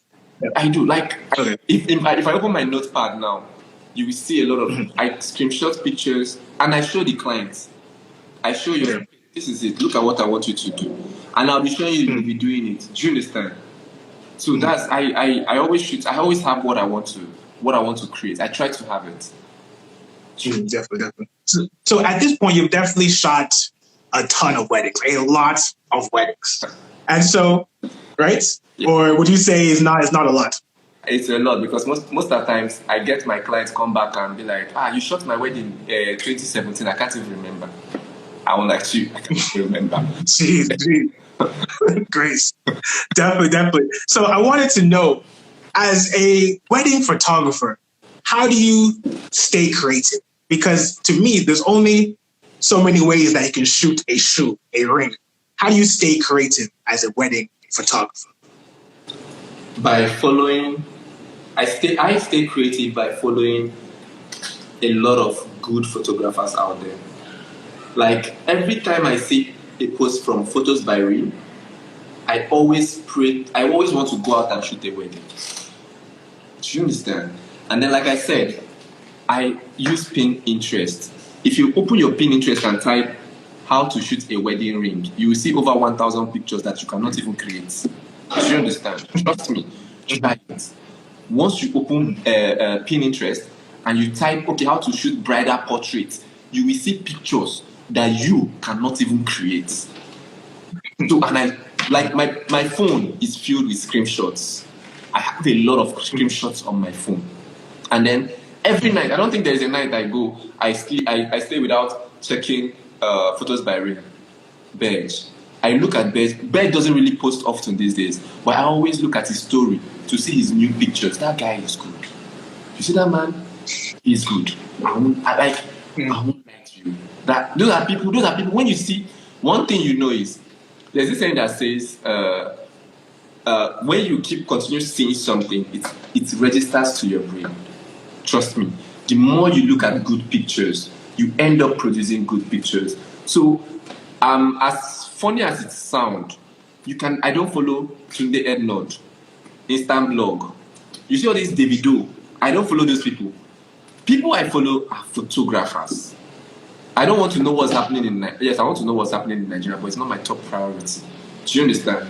It's not my top priority. People I follow are things I want to be seeing popping out of my screen every minute. Photos by Rim, I don't miss his post. I can never miss it. There's no picture he has posted that I don't like. It's just that I can't go down to the end. It's bad. There's no picture he posts. So you follow people that are good, that you look up to, that you wish to be like. Do you understand? When you keep seeing their posts and they're consistent, when you keep seeing their posts, them working, what other motivation do you need apart from that? I don't think you need any other motivation. Definitely. I think that, so I actually wanted to ask you the next question, but you kind of may have already answered it already. In the sense of, in your opinion, how can a wedding photographer wow their clients? Like go over and beyond for the wedding clients? Okay. Now, I don't know if people do this, but my name is Damani's Photography, and I have a motto. And my motto says, bridging the gap between your imagination and your reality. Now, most times, if anyone who has met me at weddings will know that I don't just walk in and start shooting. I first of all take the first 30 minutes of seeing my clients. I communicate with my clients. Like I get a relationship, we are gisting. But I take the first 30 minutes to study everything happening around them. Everyone, this is a wedding that is not going to give you space to shoot. With the first 30 minutes, I know if they're going to rush for the church. Trust me, for the first 30 minutes, I already know whether they will not meet up for that church. So I start making my plans. Do you understand? The only way to wow your clients is trying to bring out the best. There's one thing people know N.P.H for. There's one word every client that book him says. They say, N.P.H is a photographer that will shoot your wedding and he will make it look like you are not in Nigeria. Do you understand? He's actually in Nigeria, but he actually took his time to study what outside pictures look like. And that's why when he comes, he shoots his picture and tries to make it look like outside pictures. So the only way you can wow your client is by going back. Like I said, if you have a mood board, you will definitely wow them. Do you understand? If you get a mood board where maybe they brought out the veil and then the man is inside and you're shooting through the veil, those kind of big H pictures. Do you understand? Do you actually think the bride was seeing that picture in her head when she booked you? No, she was not seeing it. So once you take that kind of pictures, you'll be like, wow, how was this guy? Sometimes they will even think that it was in their wedding. When you looked at them, you saw that pose. That's how funny it is. But they will not know that you took your time to prepare yourself for that. So the only way you could actually wow them is by getting ready for them. You get ready for them. Yes, I see. One thing I do is, if you book me for a wedding, I basically might not even talk to you. Like, I might not even talk to my clients. But you see, 2 days before the wedding, now me go they disturb your phone. What will be I will be chatting. When I say I don't talk to you, like everyday chatting, because most times I get bookings. I don't know if it happens to people. I get bookings sometimes a year before the event. So what am I saying to you within this period of time? So the only thing we do is every month I send a message. Hi, I just wanted to check up on you. Hope you're getting ready for your day. Do you understand? And then you tell them that you like pictures or that you can stress somebody on their wedding day. I always let you know because I know that the poses I bring are difficult poses. So I set their mind like that. So when I'm giving them poses, they're already ready for it. Do you understand? I have a contact form in my contract list. That form, it gives me details of my clients, how they met, everything, a lot of details. You don't shoot people you don't know. You don't shoot people. It's wrong for a wedding photographer to shoot a client without even knowing how the man met the woman. Trust me, it's very wrong. It's wrong. And we do it all the time. So try to ask them questions about their self, about their life, like their love life. Know the kind of people they are. You need to know your clients for you to be able to bring out the best out of them. There are clients that don't like pictures. Do you understand? There are clients that don't like, you will notice that they don't like pictures. But most times you can see those clients, they love being together. So once you see those kind of clients, you should know that any of your mood boards should not be any portrait that they are looking at each other. It should be something that you just play music by the side and tell them to be vibing to the music. Just be snapping your picture from everywhere. Then you can possibly just get one or two pictures them looking at you because of the frame. Do you understand? Because of their frame. So you need to understand your client for you to wow them. You need to know what they value most about themselves. Do you understand? I've met clients and I found out that what they value most is God. Yes, I don't know how I've done it. Everything I said here, did I mention to you guys? We'll get to that part. I think we'll end with that. Because I don't think I will be at this level without God. God has been my strength from the day one. So, and I love it when I meet clients that they'll tell you it's God first. There's a part in my questionnaire that states, what do you want people to remember about your wedding? Some of them will say, I want them to always remember that God is the author of our love. So when a client tells you that she wants you to remember that God is the author of your love, how do you make people remember that in the wedding when they see their picture? Simple. You start the wedding video with either the mother praying for her, or you get pictures of the mother. Make sure somebody prays for them. If it is when they are done blessing them, when they kneel down, get a perfect shot where they are kneeling. Those are the pictures you trend. Do you understand? There was one of my pictures that trended 2020. This picture where the woman was praying. You posted the bride's portrait on that slide. But there was one picture where the woman was praying for the daughter. See, to God who made me, I didn't see that coming. I didn't see that picture coming. Like I said, I always see pictures online. So just like, okay, mommy, pray for your daughter. And I thought, you don't tell them pray for your daughter because you want to snap a picture. No. Tell them, mommy, pray for your daughter. Sincere prayer. Let them pray sincerely. That is another thing. Whatever you want your client, when you want to get candid pictures, make sure they're actually doing that. If they tell you they want people to always remember their romance, that they love each other, how much they love each other, intimacy, they should be ready to kiss throughout the wedding. Throughout that wedding, you should be ready to get pictures of them kissing all the time. That's the only way you remind people that you both are into each other. Do you understand? So know what they want. The only way you know what they want is when you get to talk to your client first. Do you understand? So that's just it. Damani, I'm really enjoying this conversation.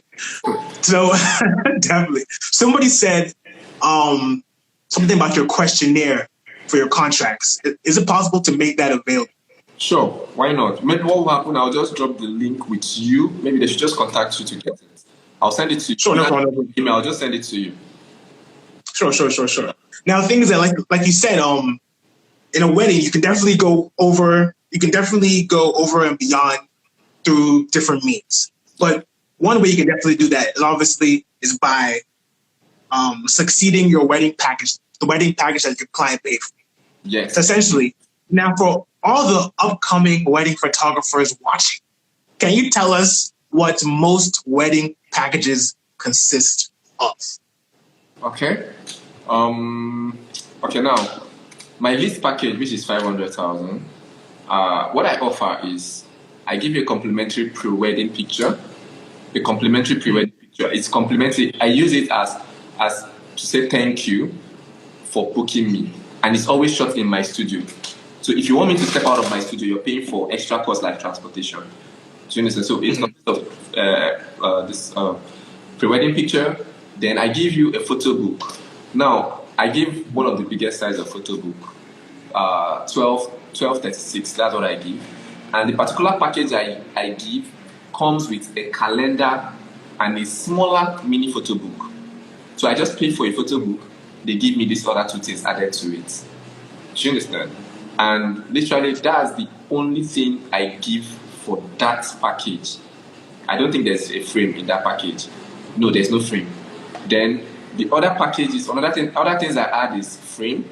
There are different types of frame. Now, where the package starts increasing, and the first package is just one photographer and an assistant.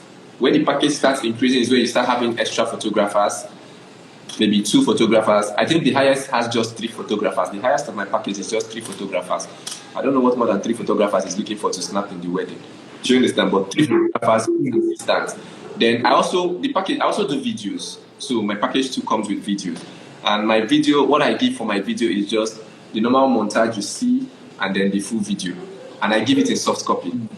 But the difference now is the smaller package doesn't come with a drone. So it's the higher ones that comes with drone. Do you understand? The higher ones come with, I could still drop the package in case people also want that.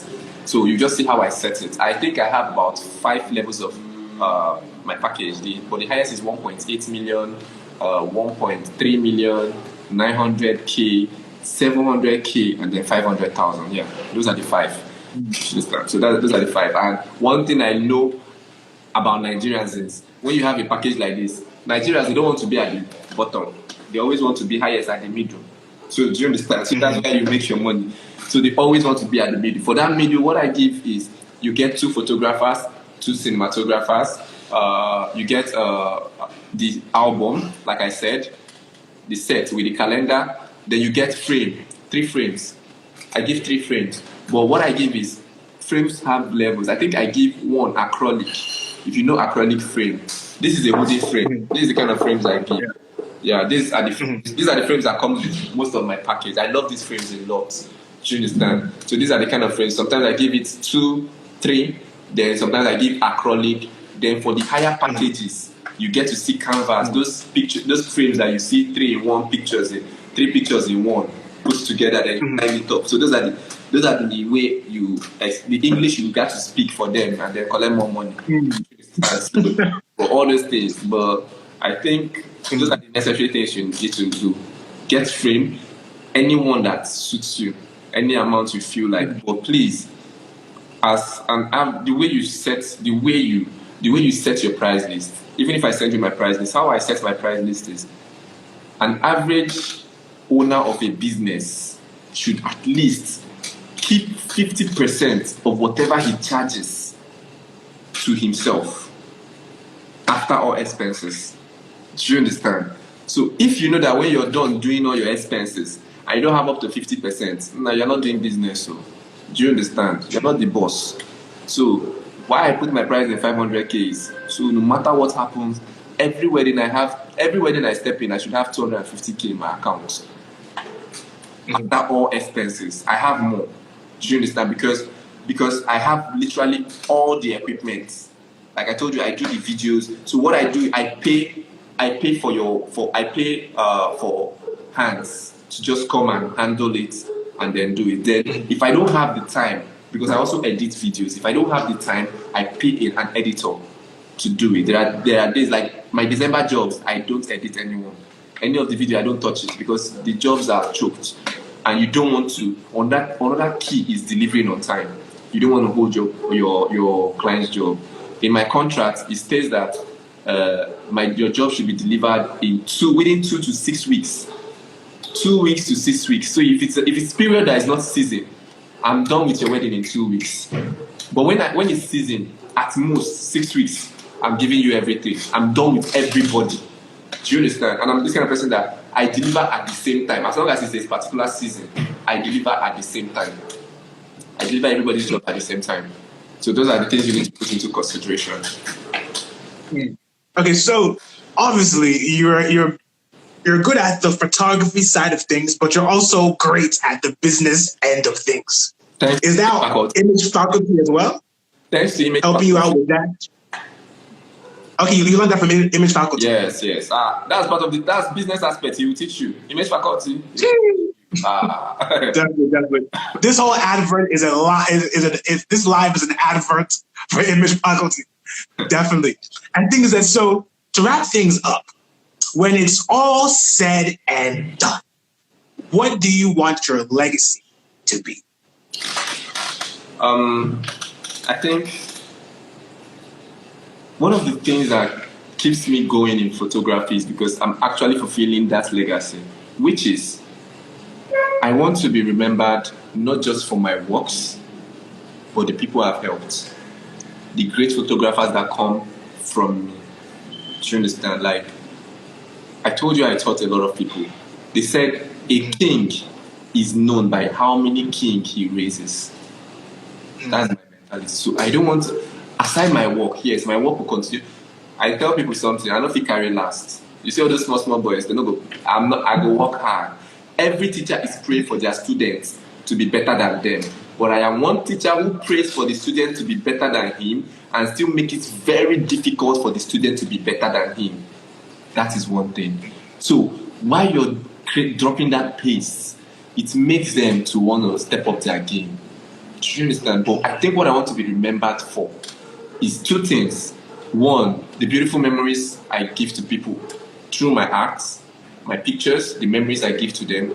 And two, the people that emerged out of Damani, the people I trained, the people that came out through me. I think when I see successful people that I can beat my chest, there are people now that I can beat my chest and tell you, you see that guy? I'm a teacher. Do you understand? So that's just what I want to be remembered for.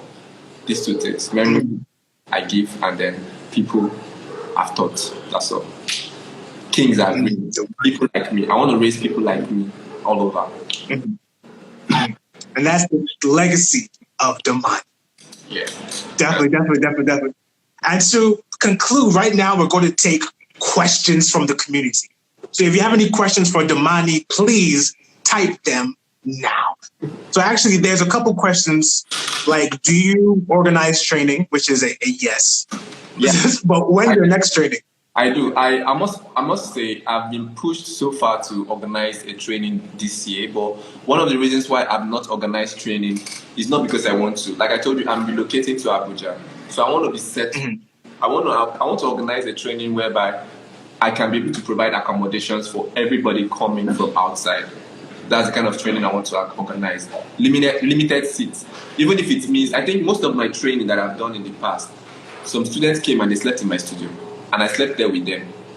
Like we slept, my studio is big. So I tell them, don't worry. There was a particular training I held. Like the students were too ready to learn. So I had to do it 3 days, morning and night. So we were working. I slept in the studio for the 3 days.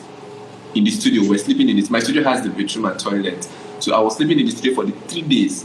So that's the kind of workshop I always organize. So why I'm not organizing now is because I'm still trying to settle down. But my next training is definitely going to be in Abuja.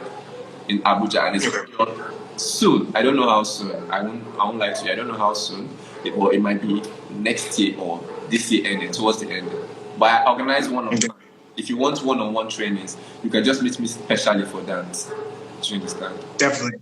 So if you want to update on Damani's training, send him a DM or follow his page and wait for the post.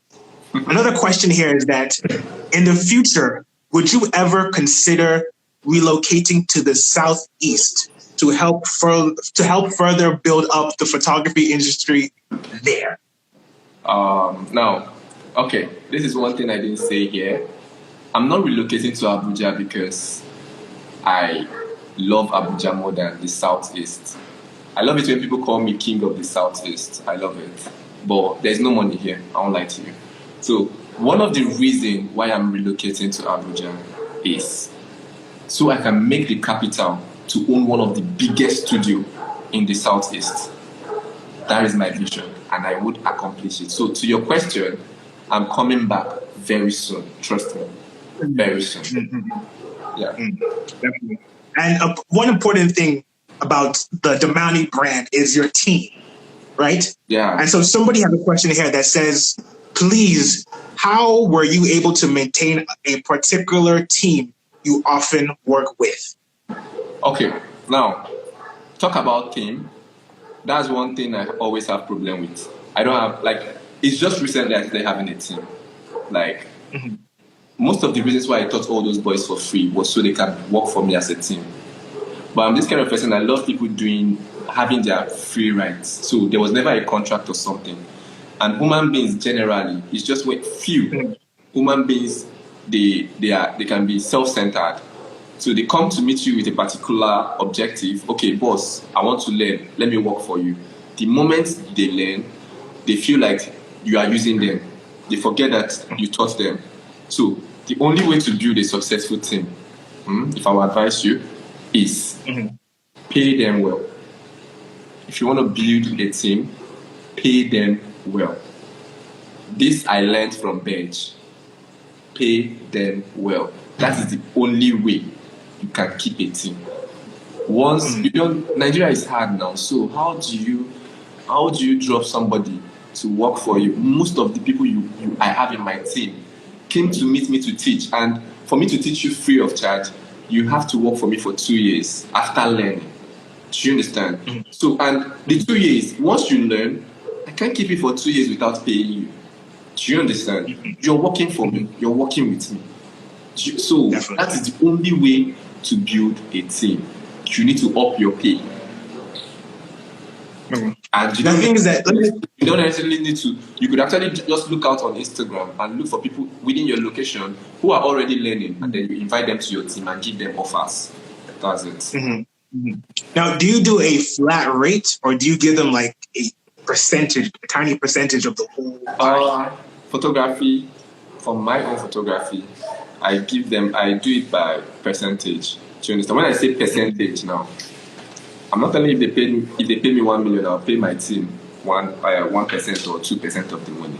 No. When I say percentage, I pay them as we work.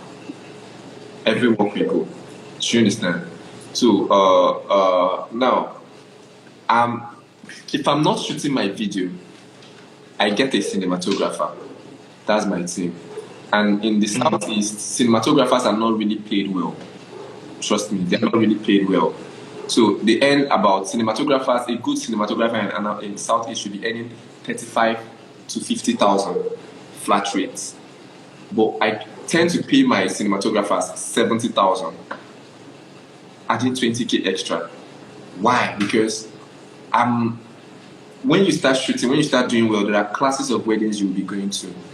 And when you pay someone 50K, and the person come and see the wedding, and then make mistake and ask how much they paid you, and it's not that they paid you 1 million naira. And you give him 50,000, he will forget that that's his price. Do you understand? So that's why I don't work with flat rates. I work with. Then when I say percentage, there are my cinematographer will tell you, Gap Kenny. Damani I can call him tomorrow. If I get 1 million from a job, I'll call him, how much you will take shoot from you? Tell me 70K, I'll say I'll give you 100,000 naira.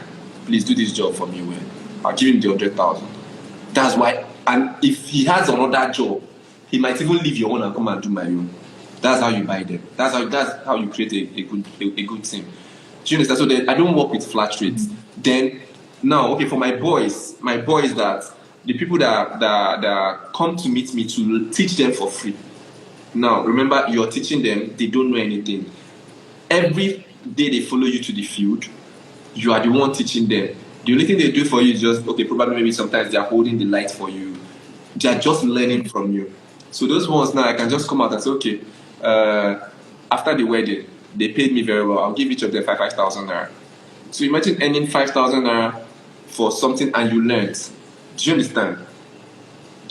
And I'm always mobile. That's why anybody that know me will know that if I have a job in Abuja, I'm driving from Southeast to Abuja myself.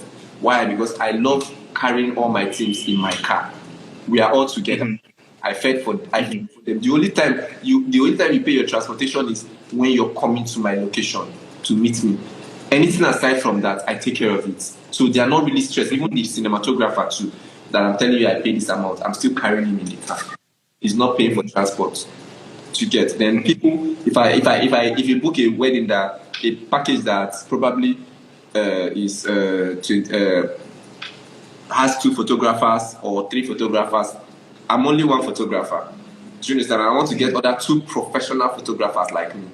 If the price they are paying currently is 20k and I got money from the job, I can pay them 30k for handling. They give me the pictures. So that's why I said I don't have a flat rate. I don't think anybody's on salary on me. I'm a one man who, if you come to my studio, I retouch my picture. Those are one thing I'm even looking for. I'm looking for retouchers, people that I can be paying to edit picture. But I'm not seeing people that can satisfy me. Do you understand? When I see people that can even satisfy me, they are far. There's one thing I don't know how to come online and start trying to upload raw file and send to somebody. I don't have that time, so I prefer to do it myself. So even if I want to get a retoucher, I have systems. If I'm to pay you, you come to my studio, you use my system, you do the picture, count how many you edited. Per picture, 1,000, 1,500, depends on how much you charge. Then when you're done, I pay you as you go. So I definitely pay by percentage, not on fixed. Fixed, you will definitely cheat them now. You definitely cheat them. If I want to pay you fixed, maybe you tell them 50,000 naira per salary per month or 100k per month. You find out that if you're paying them every work they go, sometimes you don't make up to that money. For that's photography for you. Some months you don't make money. So if you're fixing someone on a salary, the months you're not making money, what's happening? And then you don't want to get to the point where they will tell you, my boss, they owe me. This boss me owe. You don't want to do that. So as you're getting the money from the client, my 20% retainer bonus, I'm booking the person. Most times I do all my bookings with that 20% retainer fee that is on my package. Before you book me, you pay me 20%. That 20% means I'm shooting your wedding that day. From that 20%, I pay everybody with that money. So the next 80% that is coming, I know how they go. You understand? So that's just it. Definitely. Do you have any question that you see that you want to answer? Okay. I really appreciate your efforts, sir. Anticipating Adele. Damani is so transparent. Thank you very much. Okay, let me just go through. Damani, is there success in photography based on connection? Example, coming from a rich home? Yeah. Yes, there is. Because when you're coming from a rich home, your parents will probably get you. There's a boy I met. There's a photographer. He's good. In Abuja, I met this guy in Abuja, Ashavin Studio. Man, the camera that guy is using, Jesus. But the boy is learning. Then he pointed me to his brother. His brother has a 5D Mark IV, a Black Magic Pocket, a drone that they sell for 1 million. And they are learning. So what do you expect from that guy that has all those equipment once he's done learning? Trust me, there's always an edge when they're coming from rich home. There is a big edge, not like us that started everything I got in photography. I had to snap picture to save money to buy them. I bought them myself. And that is another reason why, yes, my growth might be fast, but if I had those things, it would be faster. That's the thing. It's just that I knew what I want, and that's why I consistently try to get myself those things. So there is. But if you don't have that platform, that shouldn't make you give up. You understand? I mean, definitely.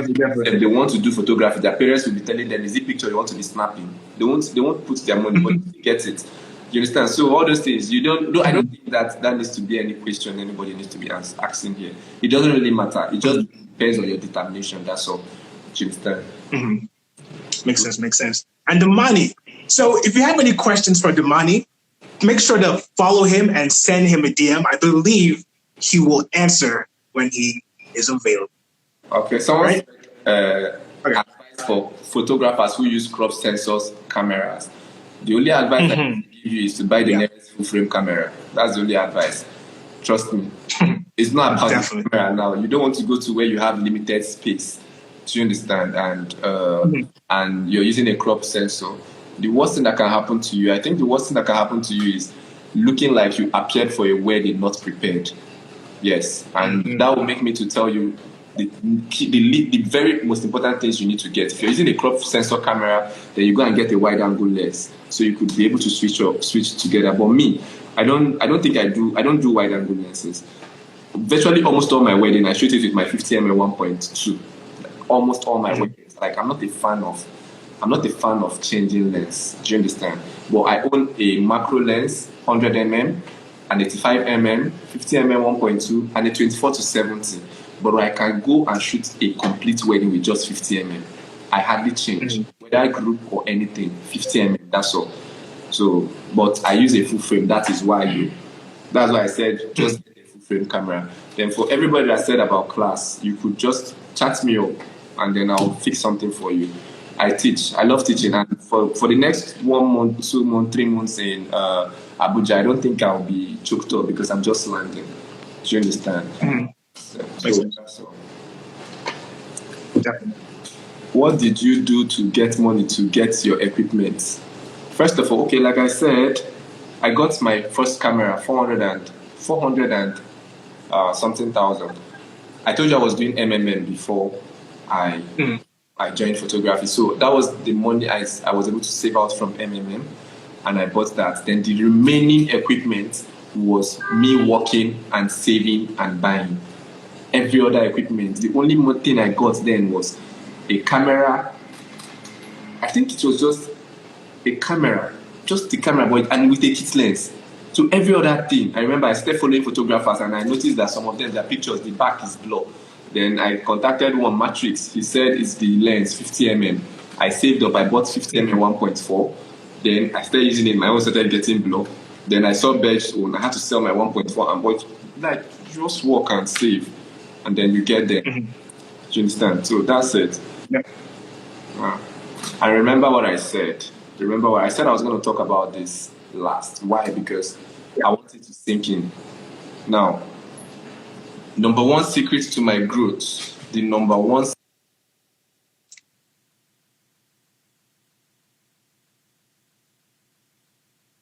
You've currently muted yourself. Okay. Can you hear me now? Yes, I can hear you now. Okay, I said the number one secret to my growth, pay my tithes. Tithes. Please, don't follow people that tell you the tithe na pastor they chop am. It's not possible. There's one thing we don't know in this life. The Bible said, heaven and earth will pass away, but his word must surely come to pass. And in the word of God, he said, bring ye forth your tithes and offerings to my house, and see if I will not pour out abundance of blessing. That is the number one secret. Most times, one of the reasons why I have never lacked is because there are days that I don't have jobs. Yes. There are months I don't get job. I'm too expensive. People say that. Yes. But what do I do? If I want to make 200,000 naira tomorrow, if I want to get a gain of 200,000, I go with 20,000 to church, and I tell God I am paying my tithe in advance. From nowhere, someone that has been pricing me for a job will just come here and say, okay, I want to book you. Please, how do I book? They will send me that 200K in my account. So please, I beg you, if you know you want to be a leader, if you know you want to succeed in whatever business you do, God first, honor his word, pay your tithes. That is the only secret that I know that people will never tell you. Trust me. I want you to. Sometimes people say that why is it that the occult people they get richer? Is it that God is partial? No. Most times you go to church and you find out that those are the people that bring more money for church donation. They are building the house of God. And you think God will leave his word. Forget. He will still bless them. He said it. Heaven and earth will pass away, but his word must surely come to pass. Whether the Reverend Father does not know the kind of money he's giving, but God just needs to fulfill his word. Yes, karma will still catch up with them, one way or the other. But why they get more richer, or why it looks like they are more successful, is because there are little principles of life we need to follow. There was something I did. I posted on my status. So many people sent me money. that R5. I posted my account number. If you saw it, I posted my account number. I didn't post it because I needed the money. Actually, what I wanted to do was, I had the money for that R5, but it was too much. The money was plenty. So I wanted on my birthday, I'll just post, this is what I want for my birthday gift. Okay, let us buy it. You know those things? A lot of photographers do that. Do you understand? Mm-hmm. But don't misunderstand that part. I bought the camera and I gave you the opportunity to sow a seed to know if you will attract it, not begging you for money. Why? If I wanted to beg you for money, trust me, I would write it boldly there. But it's just for people. I follow principles of life. As a matter of fact, I won't lie to you. It's not as if I'm proud of it, but it's just that I wanted to talk to people. I see this as an opportunity to be able to share to young ones the very best way, the principles on how to make it in life. I have a church program. I actually back from church because of this live video. And once I'm done, I'm going back to church. Do you understand? I'm going back to church to continue from where we stopped. There's this program we are doing. But I gave that opportunity so that for people that understand the principles of life, you might not do it to me. There are things you should do. If you admire a photographer, there was someone that just chatted me one day. Sir, he just said, please, can you send me your account number? I really admire you and I want to sow a seed into your life. It's not as if the person needs the money. No. It's not as if there's no money that you send that is not worth it though. But it's not as if people sent me money. I won't lie to you. People sent money into my account. But I've already prayed for them in my posts. And trust me, anybody who did send me money, I want you to come back and tell me your testimonies. It's little things. There are little things that people... Most times, you know why you pay for masterclass? You're sowing into the seed of that person for his knowledge. And that is why sometimes you come back impactful. You come back... Like most people say, when you look at my job, you see image faculty in it. That's because I paid him. I sold into his life. I don't see it as money. I see it as sowing a seed. Do you understand? The earlier we change our mentality, the better. It's not as if everybody that comes to my page, boss, please, I like your color grading. Can you give me? It's not as if I don't want to give you. But if I give you, you might never learn how to use it. That is why most people, it might be 25,000. They come to my page. I'm a startup. I'm just starting. Please, what I have is 15,000. I collect the money and send it to them. I'll just tell them, send it to this account. I send them the preset. Some people pay 10,000 naira. I'm not telling you to come to my page and tell me, beg me for 10,000. I will not listen. I might not. It depends on the mood I am on that day. Do you understand? And people I accept is when I look at your page, I actually see you are a startup. That this person is just starting. You don't come to me when you shot like 15 weddings or 17 weddings. I'm seeing wedding pictures all over your page. And you're telling me you don't have money. Now go and invest in yourself. Do you understand? So that's just it. God first. God first. Pay your tithes. That's all I have to tell them. The money. And right there is a wrap. Thank you so much for coming on. Really appreciate you. We went from photography to tithes to charging to taking charge of the weddings. We definitely went everywhere today. This was definitely a very impactful episode. And so before you go, do you want to promote anything? An upcoming class, a new project, an NFT project, anything at all? Promote. Okay. I get people asking me constantly for online class. It's just that I have not had time. But I'm working on something.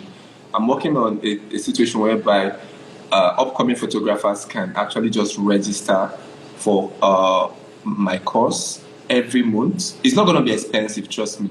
It's not going to be expensive. I want a situation whereby part of the thing I want to have is a school of photography, like a standard school of photography where we get to teach people photography. Do you understand? And one thing what do I want to promote? Presets. Everybody knows I sell presets. The only thing, I saw some people asking me where I buy my equipment and stuff. I have just two dealers. Number one is Camera Joint. You see Camera Joint. Mm-hmm. There's one thing I want to say about that man. People say Camera Joint is very expensive, but I want to give you guys all an advice. It's very difficult to see somebody who supports photographers. Like, I have tried it. I have really, really tried it. I have met people that are doing better than Onome and tell them that, okay, I want to do a class and contribute. Some of them will tell me, call me later. They will stop picking your call. So that man, aside from the fact that I don't look at him being expensive, I know I have not even bought a lot of things from Onome. I know how many things he has gifted me. Do you know how much the equipment he gives to image faculty every class costs? So if that is the only reason why he should be expensive, I will keep patronizing that guy. I won't lie to you. So he's my number one anytime go-to. I mean, I told you I bought this thing, CLX10 from him. He trusts me to the extent that, and I don't even know why he trusted me. He was able to give me the light. A light worth 700k. He gave it to me when I paid him just 400,000 naira. What kind of trust is that? Like, this is someone that you met online. Probably, yes, you might say Damani. There are so many people out there that has name and they've run away with people's money. So, for him that trust is one of the most sincere human beings I have ever seen. If Onome is expensive, call him directly. He will give you the best price. And minus, it's one thing to buy something expensive. Then when you have issues with the thing, you go back and meet the person. The person will find a solution for you. I mean, there was a gimbal I bought from Onome. It had problem. He said it was an open box. It had problem. The problem was me that caused it. Let me tell you the truth. The problem is me that caused it. Like I told you, I was doing IT. I took the gimbal and wanted to upgrade the software, and then it crashed. I was the cause of the problem. But I went to him with all sincerity. Do you know what he did to me? He gave me another gimbal, letting me to pay just 50% of the money. Who does that? Do you understand? Who does that? So you buy products and then you still have assurance of what you're buying. I mean, when I bought my 35mm London use, I sent it back to Onome 3 times. I sent it to him 3 times. He kept collecting it and sending me a new one. So, camera joint number 1. Then the second person is Promise Charles. I'm still trying to remember his name. That's why I bought my R5. Actually, I was meant to buy it from Camera Joint, but why I didn't buy it from Camera Joint was because Promise Charles gave me a very mad discount. Like, I was able to cut it, but the remaining things, the lens and everything, I bought it from Camera Joint. Do you understand? So these are the 2 people that I know I can refer to you anytime, any day. Camera Joint, and I think I'll post a picture of the. I'll just make a post and of his page on my status after this live, so you get to see his. But his name is Promise South. Check him out. You should know him. Amazing guy. Yeah, he owns Upgrade Africa. Yes, that's another person that is down to earth. Very down. I've never seen a selfless human being like that young man. I really appreciate. See, people like, and I want to take this time to appreciate. You see, image faculty. You already know that I appreciate that man so much. Aham Ibeleme, Promise Charles, Onome. Like, I mean, I can count how many things he gifted me. Sometimes I will ask why. The same way, he doesn't just do it for image faculty. He does it for all of us. All of us. He does it for all of us. The only thing you just need to patronize him. You will get your own share. Oh? So that's all I have to say. What else? Definitely. So, really thank you for coming on once again. And just to end this off, my name is Tunde. This is another episode of N.P.H Live Photography Conversations. You can watch or listen to this episode and all our future episodes on YouTube and Spotify. And last but not least, I and N.P.H, Damani and N.P.H, I want to thank you for watching, and we will see you later.